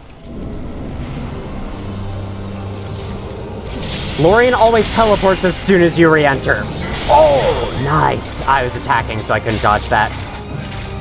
Okay, 194. That's not as much as a Greatsword was doing, so I think I'll go with this. Whoa, whoa, whoa. Oh my god. It's focusing time. 666 damage.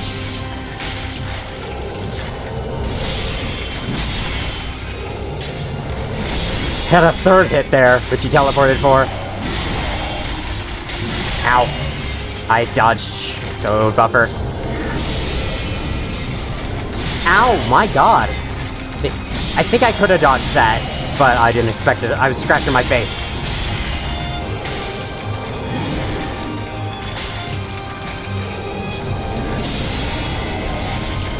Ow.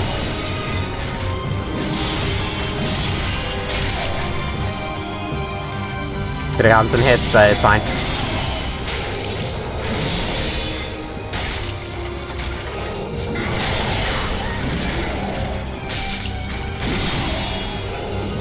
Whoa, okay. Nice. Remember where he's holding the sword when he teleports.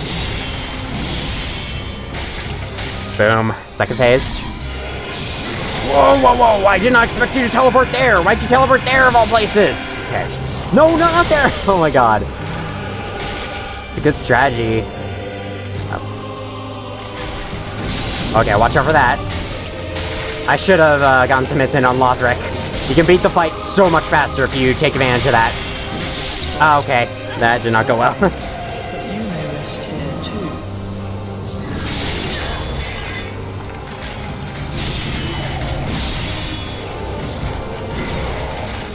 Somehow. Yes, they are extremely weak to frost.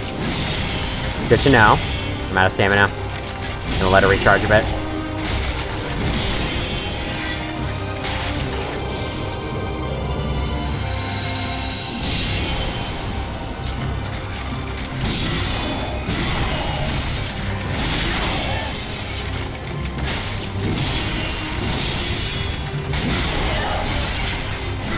Crap.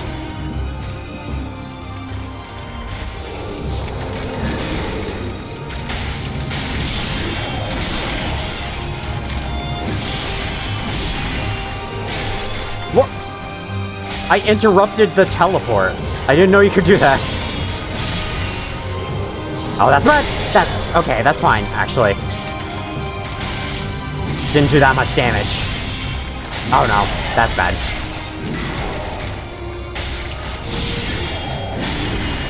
Nope. Nice.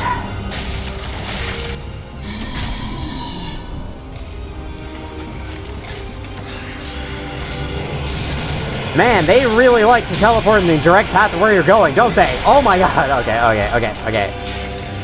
I'm gonna get these, 'cause this is a lot of souls. I just feel like I should be picking them up.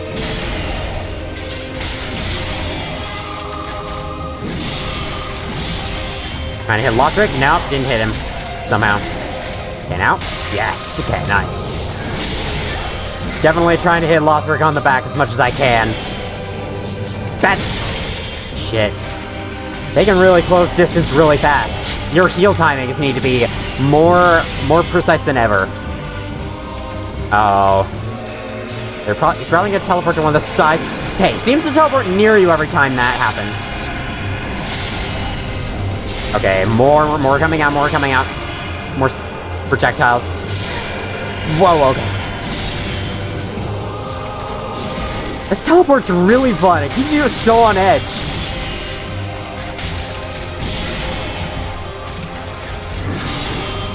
Perfect.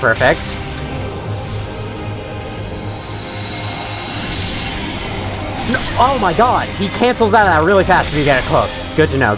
I don't know why I went for an attack there. I'm an idiot. That's why. Ooh, risky. Oh no. Oh wow, I was just barely out of the way. Oh god. I'm gonna come up for some hits on Lorien. He's almost dead. And then I can get some hits on Lothric as was intended. Okay, Lothric reviving Lorien does emit an AoE, so I want to get out of here fast. Oh, that was bad. I did not have enough stamina for many attacks at all. I could have gone for some more, damn it. I just had too low health, I didn't want to risk it too much. Okay, we're in a bad place. Gonna get behind, try to speed things up. If I even can win anymore on this attempt.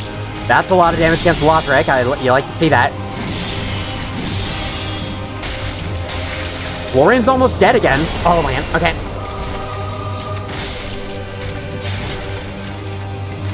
Alright, come on. You seem to be resistant to frost. Let's get over. Ah, damn it. I knew it was coming eventually. Lothric's almost dead. And as we said, that's the goal. Even if Lorian still has health at the end. If Lothric dies, the fight is over. At least Lorian doesn't come back with full health. Ow, fuck. Oh, no. Okay, where are you gonna teleport? Somewhere behind me. It's doing this, doing this. Oh, no! Oh, my God.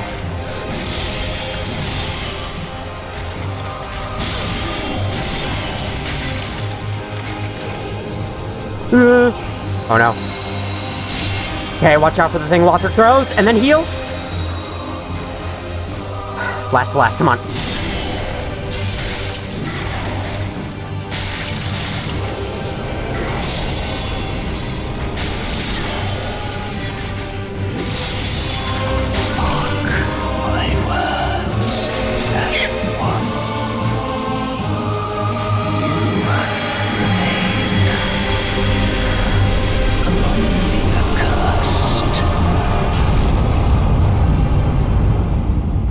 Lord of Cinder Fallen. Been a long time since we've seen that. I kind of wish they lowered the music volume while he was saying that, because it's kind of hard to hear without, you know, going in all the way into settings and lowering it myself, which I'm not doing. That was the Twin Princes boss fight. A really, really good fight. The music is on point. The state the princes are in, both of them have a, what do you call it? A disability. Lorian is unable to speak. He's mute. And Lothric can't walk. Which is why he was, like, climbing on Lorian's back that whole time. Believe the soul item we picked up from them might explain that. The two princes rejected their duty but to become Lords of Cinder and settled down far, far away to watch the fire fade from a distance. A curse makes their souls nearly inseparable. So, the twin princes, born of the King and Queen of Lothric, King Osiris, and Queen Guinevere, people assume, they got a lot of things wrong with them. They underwent some unfortunate curses, and I think, like, if I'm understanding the lore correctly, Lothric was set to be the next Lord of Cinder, and King and Queen, Lothric's parents, basically forced that on him. So much so that, like, they tried to do something to make him Lord of Cinder that made him cursed and gave him and his brother those disabilities. For that, and the reason that maybe he just wants the world to try something new, he decided to reject linking the First Flame, which then led to the Bells of Awakening awakening the Lords of Cinder. After they refused, we were awoken. Prince Lothric is the whole reason we played this game. And now we've defeated him. The Lothric bloodline was obsessed with creating a worthy heir, and when this proved impossible, resorted to unspeakable means. Suffice it to say, the path to linking the fire is a cursed one indeed. That's what I was talking about. I should have read that first. Back to Firelink Shrine we go. For the last time.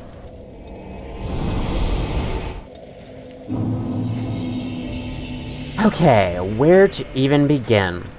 I'm not sure. I don't think we have any remaining items to give to anyone.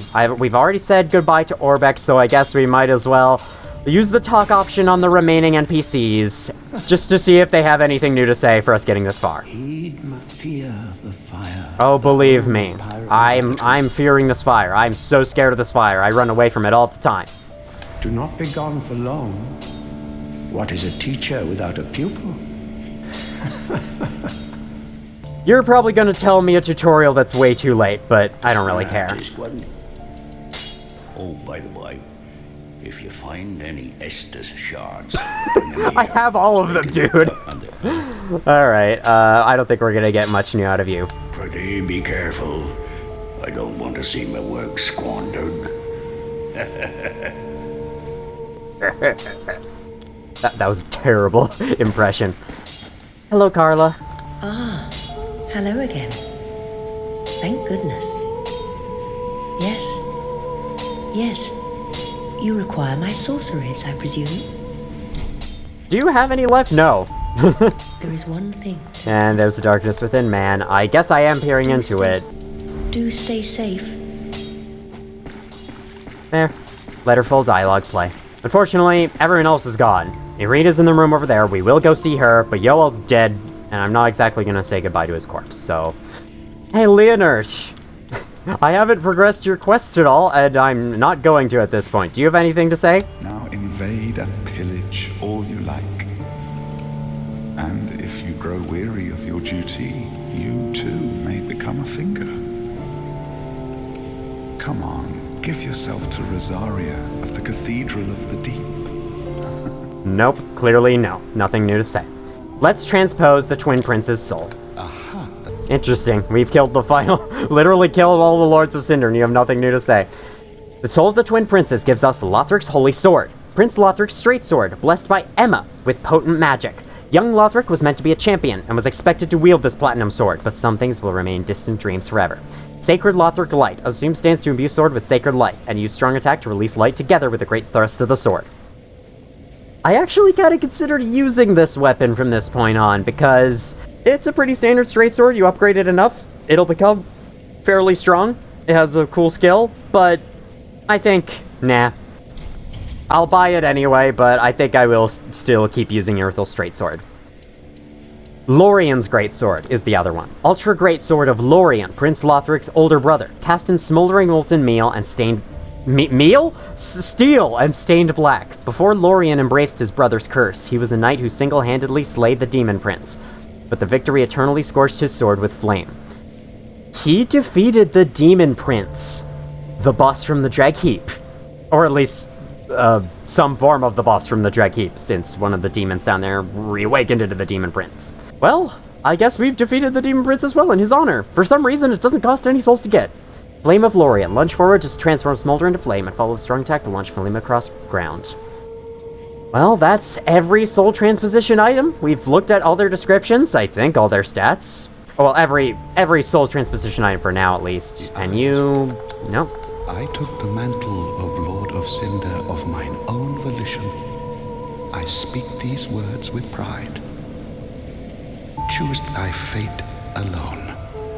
Seize it with thine own hands.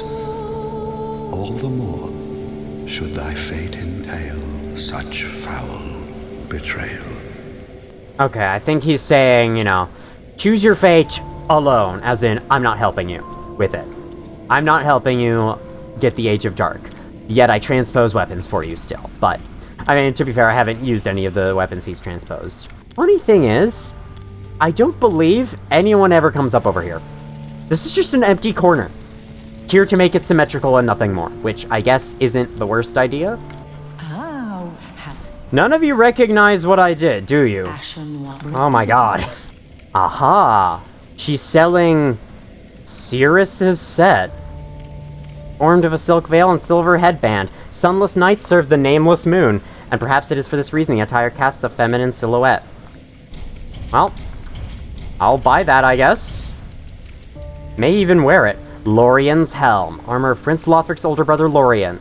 Lorien, raised as a knight, is said to have been left mute and crippled by his younger brother's curse.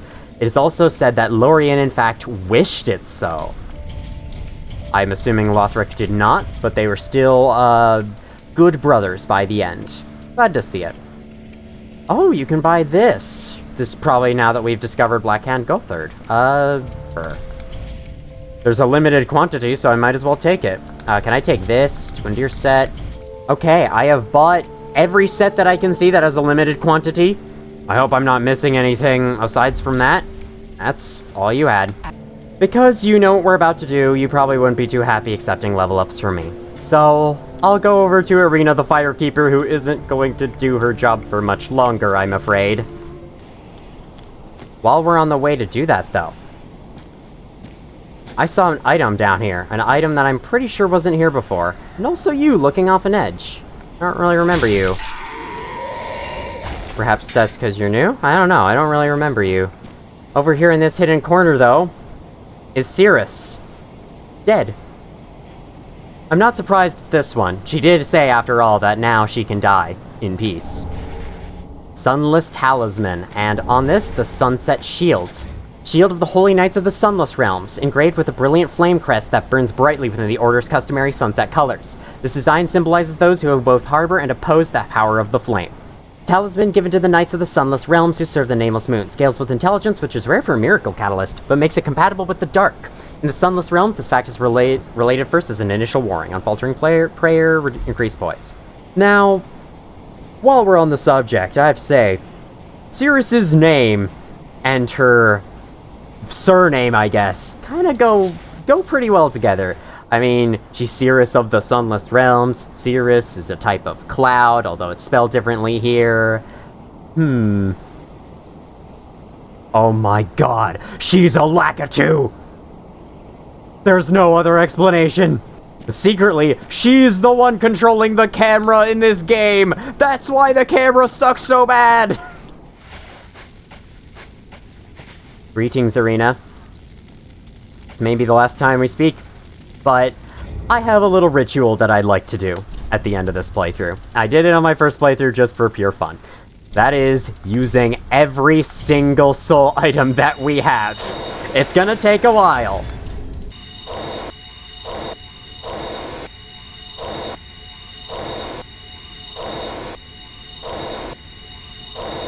The grand total is 345,576 souls. But what to spend it on? Let souls be your strength. There's only one stat in particular that I can think of that I'd like to level up at this moment. Come here, luck! 5 points in luck! Beautiful. We got a nice solid 15, 15, 15. And at the bottom, and we're ending on 108. Not the most even level, but still. Let's go back inside. Well, now. It is time to place the Cinders of the Lord where they rightfully belong. Holy King Lothric, last hope of his line. I guess he was destined to be the king, as princes tend to be. Okay, my bad. I have to stand in the respectful position. Offer Cinders of a Lord.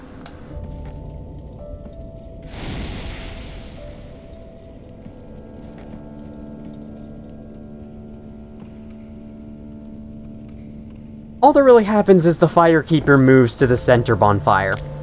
But on top of that,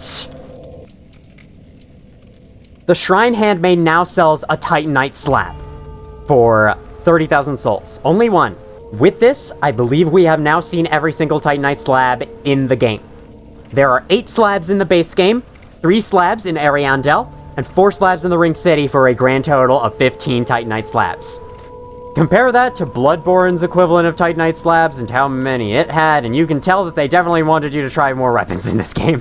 Because there are a lot more weapons in this game in general. That's all. Ashen One, be sure to bring more souls. Please never laugh at me again, Jesus. Well, I guess she won't from this point onward. The 5 lords sit their 5 thrones. All thanks to thee, most worthy of lords. Ashen One, with the lords as thy witness, bend thy knee afore the bonfire's coiled sword, and let the lord's embers acknowledge thee as their true heir, a true lord, fit to link the fire. She'll revert to normal from this point on. I think if we talk to her... Ashen One, if you No, okay, it's the same. farewell, Ashen One. Mayst thou thy peace discover. Before that, I'm gonna change. Here we go. Cirrus's set, without the hood. Instead, I have my trusty Pyromancer crown. I think this looks cool. Let's go for it.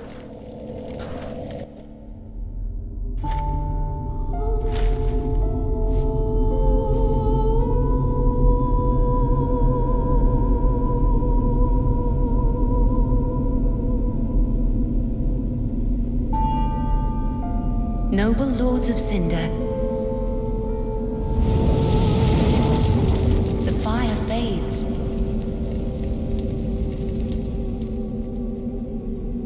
and the lords go without thrones.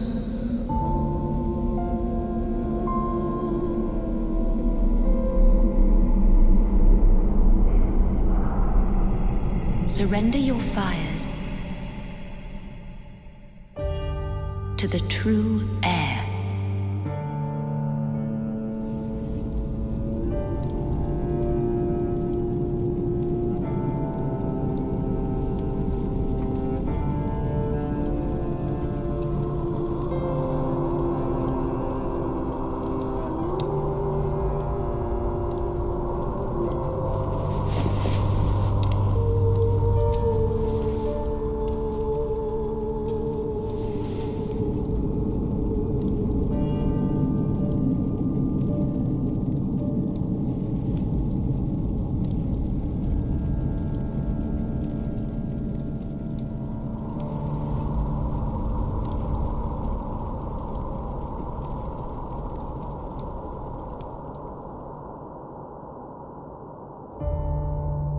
Let her grant death to the old gods of Lordran, deliverers of the first flame.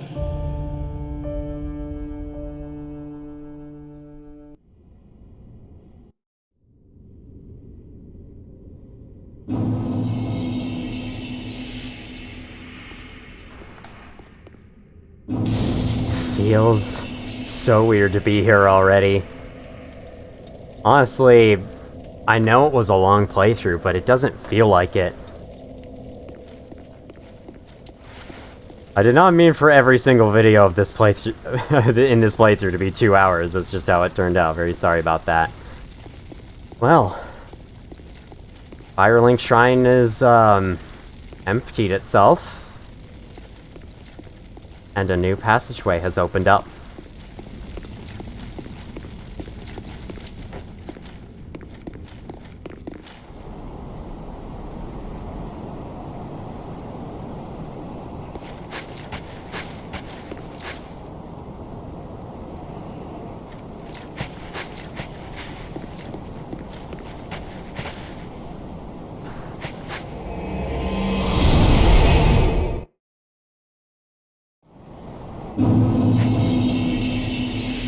Jeez, how many bonfires could you possibly have left? This one's a normal bonfire, and there wasn't much reason for the one in the room previously, but it's okay. They want you to revisit that room. This bonfire to the left is not a normal bonfire. This takes you to the Dreg Heap. If you do not wish to play Ashes of Ariandel, or can't play Ashes of Ariandel because you don't have it, but you do have the Ring City, this is where you enter the Ring City DLC. You have to play all the way to this point.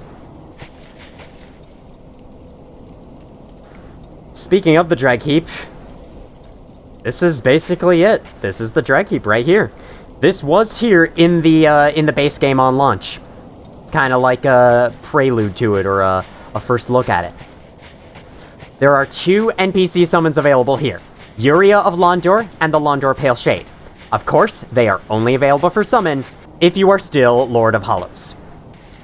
I am not, thus, we're on our own.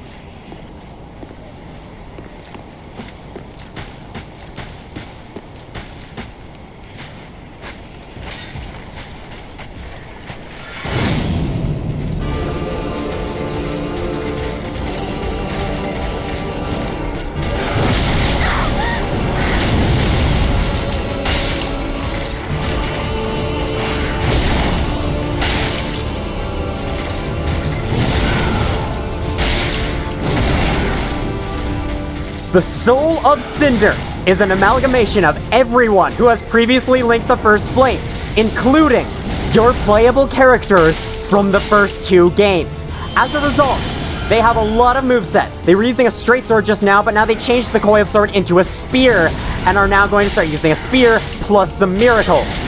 There's a lot of movesets to recognize here, and as a result, this is one of the more challenging final battles in any FromSoft game. But that's good. I like it that way. I like final bosses challenging. I don't know how this is gonna go, This is a fairly tough boss, even if you've done the optional stuff first. Okay, stabbing forward. I should watch out for that. Oh, it's gonna... Okay, that's a little knockback miracle. Oh, it's trying to heal itself. Not allowed. I think it did get a heal off, though. Oh, it's healing slowly. I see. Yeah, it is able to use miracles, such as those, in the spear phase. Now it has changed to a curved sword, where it... Oh, God, it slashes very weirdly. And it also does backflips away from us. Can also use pyromancies against you with the curved sword, including one that, like, instantly zaps in your face. So I'm gonna try to dodge them as I see them coming. Oh, yeah, that one. I have no idea how to dodge that one consistently. Healed a little bit, so I got a lot of health to work through here. Dodge the pre-basic fireball. And... nice. Oh, my God. Nice double attack there. Backflipping away from me. What you doing? Oh, yes, it can also buff itself if this increases poise. Okay, what's it doing now? Staff. It's doing staff now, where it can cast sorceries. Sorcery of all kinds, such as that one, the one that has the delayed above its head, and I think also Soul Spear once. Oh, and that. Okay. Man, can those things just launch already? Stop keeping us in suspense. Oh, no. Get to the side of this. Oh, that's bad. Oh, man, you can even aim that after firing it. I thought you couldn't. Okay. I don't know quite what spell that is, the big laser he just used. He's back to curved sword. Every time he changes movesets, he does that loud clang with the fire effect. And, like, kind of shakes the weapon. It's kind of like a Bloodborne hunter transforming their weapon. Which is literally what he's doing. He's transforming it. Ow, fuck. No, I did not expect the third hit. I'm doing so bad, man. I don't like that. He's spitting poison. Sure, okay. Ow. No, I'm being poisoned here. I didn't expect to be poisoned this late. Oh no. Wow. Toughy. Tough cookie. I love how he backflips with the curved sword. Oh yeah. I was thinking I'm actually gonna take the Covenant off because the way the world's gonna go from here, there's not gonna be any Covenants anymore, so we might as well get rid of that. Leaving my souls on the ground. I don't care about them. There's nothing left to lose here. This is our final obstacle. No matter how many times we die, all we have to do is push through. We've come this far. Best not give up now. That would be extremely anticlimactic. That might be bad. Yeah, it is. He attacks really quick with the straight sword. The straight sword moveset is probably one of his hardest movesets, because, like, he can attack it with it in so many different ways. Whoa, okay. I staggered him a little bit. There we go, take that. I think he is susceptible to frost, even if he is not weak to it. It's notable that he is weak to magic, very much so. It's to the point that I used the imbued... Wow, okay, spear phase. I used the imbued Greatsword of Judgment on him. It took out so much health. So if you're struggling with him, bring out the magic. Ow. I should have seen that coming. That might be bad. Yeah, that's bad. It's fine. I only took a little bit. Ow, shit.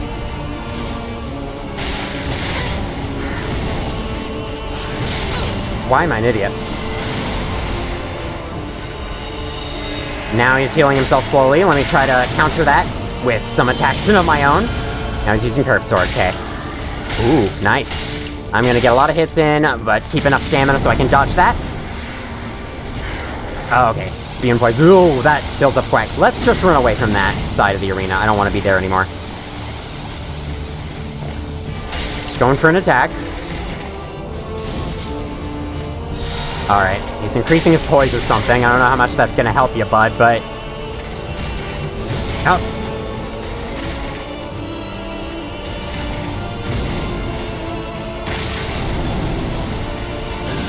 Ugh, nice. Whoa, whoa, what the hell? You did that twice in a row. Changing it to staff, okay. Nope. I'm expecting those to be launched any day now. Any time you would like to launch those. Oh, yeah, yep, he can use Soul Spear. And he's recasting those, oh my god. Changing to Curved Sword, I believe. Oh god. What? How'd you get those back? Oh, maybe that, like, launches 3 times in a row or something. Here, do an attack. So I can heal. Get away from that poison gas. Ow, fuck. Why do you still have those? Okay, are you done? Are you done with those? Please, tell me. Alright, no, he's doing the twirl. Okay, I spammed B and with 1, so that's all you gotta do. No, no. Nice. Almost got him down. Got him down. Or did we?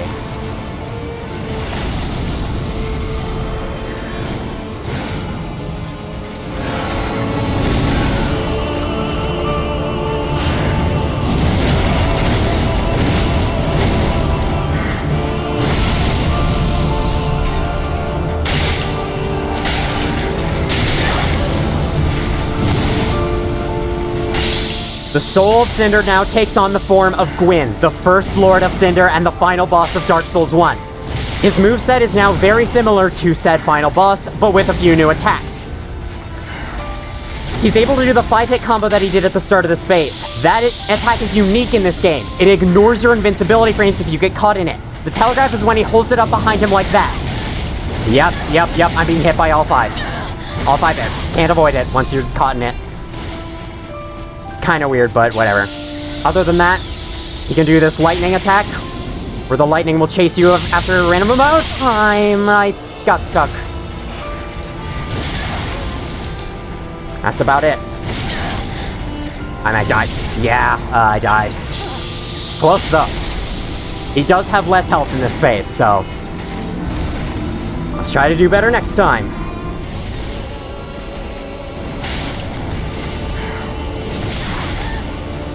Would you have delayed that any longer?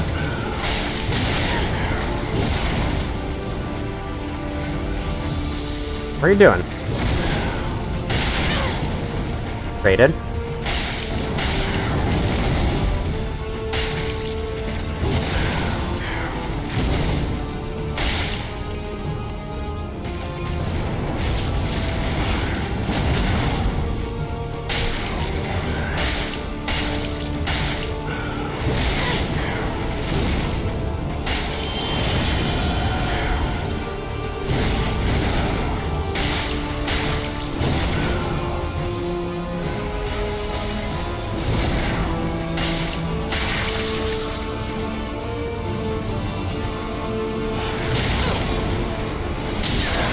Wow, those attacks are hard.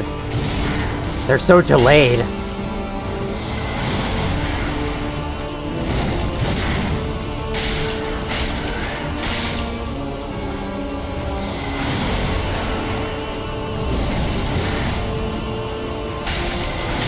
Crap. That's Wrath of the Gods there. I guess we'll both heal then. Staff.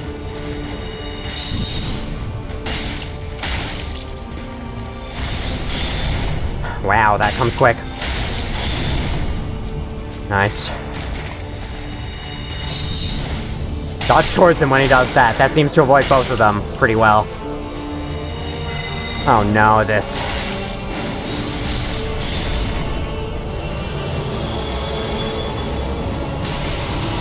Nice. That last projectile there was probably gonna hit me when I least expected, though.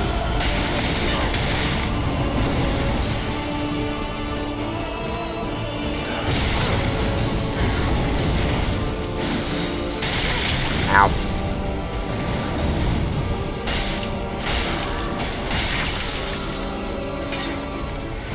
Second base time. Here we go.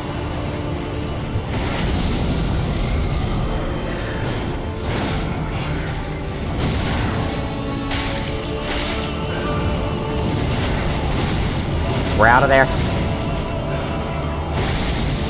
Whoa.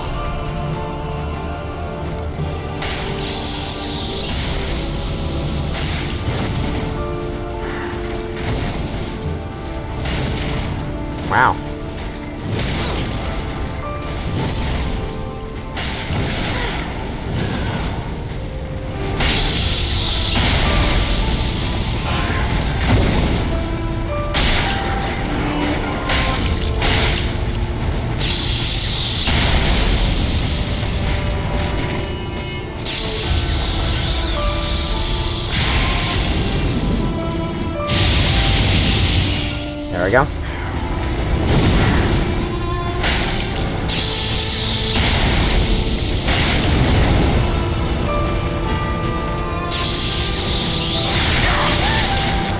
can throw it at you if you're too far away instead of plunging in the ground.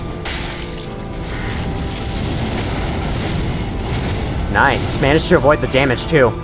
It is possible to avoid the stun, but sometimes not the damage. That's a grab attack. Tried to do it twice.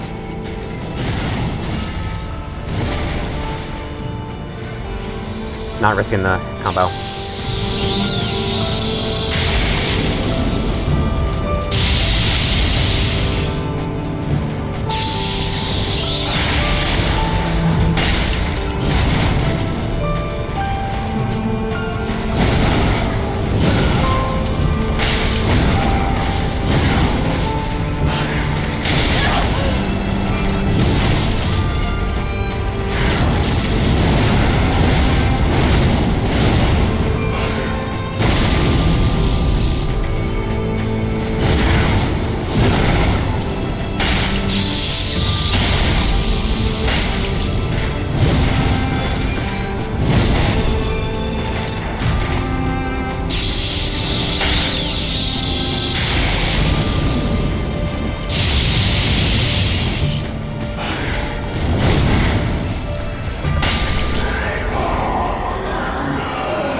And that is every boss and area in Dark Souls 3. I can finally say for sure now, I have beaten every single boss in the game, because I beat Nameless King of Madeira on this playthrough for the first time. I know that I was avoiding a lot of attack opportunities there. That's because I wanted you to hear the music, the second phase music. And while you're at it, go listen to the final boss theme for the first Dark Souls. It's just called Gwyn, Lord of Cinder. And that second phase theme is supposed to be a remix of it. Soul of the Lords. Since Lord Gwyn, the first Lord of Cinder, many exalted lords have linked the first flame, and it is their very souls that have manifested themselves as defender of the flame. Whether the Soul of Cinder is fighting you to test your abilities to link the first flame, since not anyone can just link the first flame, you need to be powerful to do it, or if the Soul of Cinder is trying to stop you from snuffing it out like we are, is unknown. I presume it's probably either one, whichever ending you choose. So, this is not a normal bonfire, beware. Despite everything I have told you, I can still decide to link the first flame if I want. I'm not.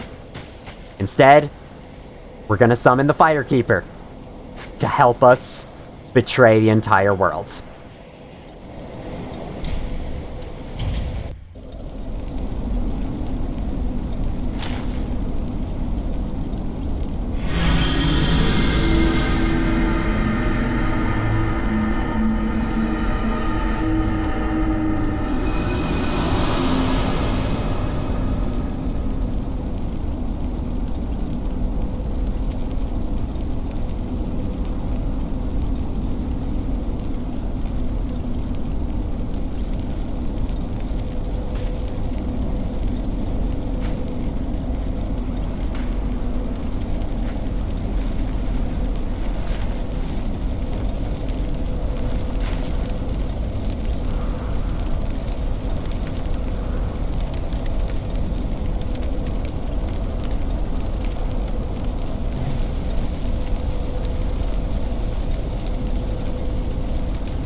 The first flame quickly fades. Darkness will shortly settle.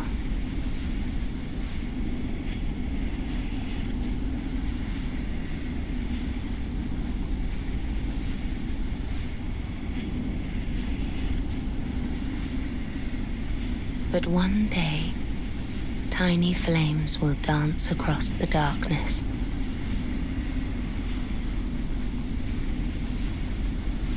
like embers linked by Lord's path.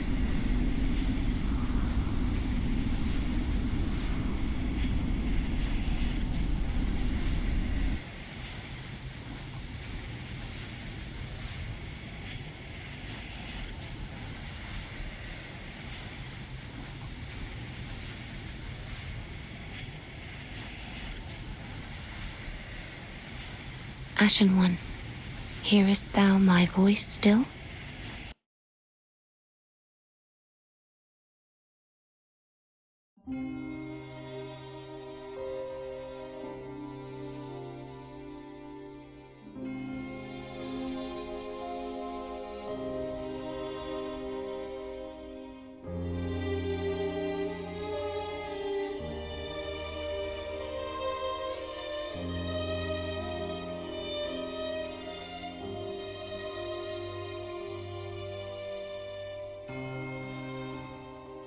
That's Dark Souls 3.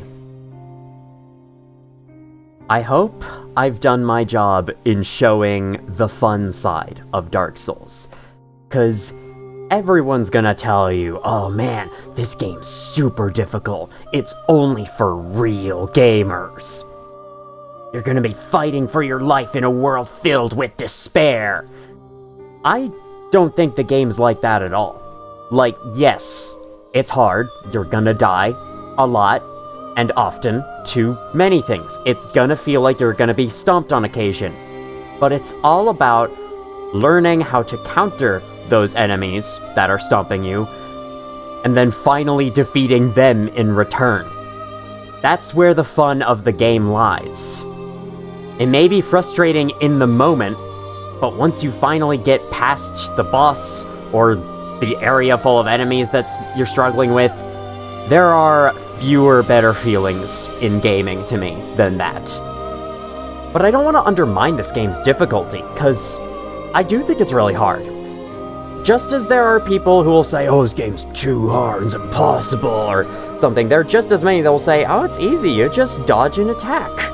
And yeah, there is a truth to that. I did just dodge and then attack throughout this whole playthrough. If it were that simple, no one would be claiming this game was difficult. And I don't think anyone would be that interested in it either. What keeps this game interesting is all the variety there is in enemy attack patterns. Like, as much as I harp on the delayed attacks, they do add that much more to combat to keep track of. And then, of course, there's the animation dependency. Like, saying it's just dodge, attack, and repeat completely ignores the whole animation-dependent side of things, where you can't just dodge and then attack all the time because of how the animations work. So even though the game is just avoid enemy attack, whether you choose to block, dodge, or parry, and then attack yourself for the whole thing, I still think there's a lot of variety in the enemies that it keeps it interesting and engaging throughout its entire runtime. And on top of that, the world is super well made. I can't say much for Lordrin, Dranglek, Yharnam, or yeah, that's it. At least for all the games before Dark Souls 3. But I think Lothric is really, really well made and looks super awesome. And I really like the story too. Once you come to understand it, like, the choice of continuing the Age of Fire or not is a tough one. I chose not to, but if a similar situation were presented to me in real life and I had to make the choice, I would have a really hard time making that choice. 'Cause, I mean, what do? You continue life? You continue human society? Or do you just completely end it by your own hand? And if you do choose to continue it, would that eventually just lead to it being ruined on its own? And then there's all the philosophical baggage that comes with that, like, questions we face in real life, even. Does our existence matter? Will anyone remember us if and when we get wiped out? Is the only option to just hope that it'll return to the way things were again? I don't know if that's quite as philosophical as the others. I just decided to include it because I'm not that smart. As for my thoughts on the game itself, I love it a lot. I wouldn't say it's one of my top 10 favorite games of all time, but it's close. It's top 20. Top 10 would be stuff like, I don't know, Sonic Mania, Hollow Knight, Terraria, Minecraft, Legend of Zelda, Majora's Mask, things like that. But this game is super good. It was really fun to play and work through. Even if it had a lot of frustrating moments, it's like I said earlier, finally defeating something that frustrated me to no end, like Pontiff Sullivan, Sister Frida, any enemy in the Ringed City, really. Just feels amazing. And it makes for a really rewarding experience. Of the 3 FromSoft games I have played, Dark Souls 1, Elden Ring, and this is easily my favorite one. And I've heard from many that it might be the best place to start in the From Software catalog. I mean, not including Sekiro Shadows Die Twice, because that game plays differently, although it is similarly difficult. Since I haven't beaten any of the others, I don't know if I agree with that, but I guess since this is the only one I've beaten so far and it's my favorite, then I guess I agree. I also like all the different ways there are to play this. The way I played it, which was like melee mostly with a pinch of spells, is my personal favorite way to play. It's the most fun for me, and also soloing every boss. It might be the most challenging way to play, but there are many ways to make it easier. And I definitely wasn't playing optimally, so... Oh yeah, and I'd be remiss not to mention the bosses in this section, because, man, some of the best bosses I've ever fought in a game. Just right there. I still prefer Hollow Knight's bosses a little bit, but not by very much. That is about all I have to say for now. The series isn't quite done yet. I will be making a bonus video showing off some post-game stuff. And after that, I'll be making a death montage. But until then, thank you all so much for watching, if you did. And as always, I'll see you all in the future.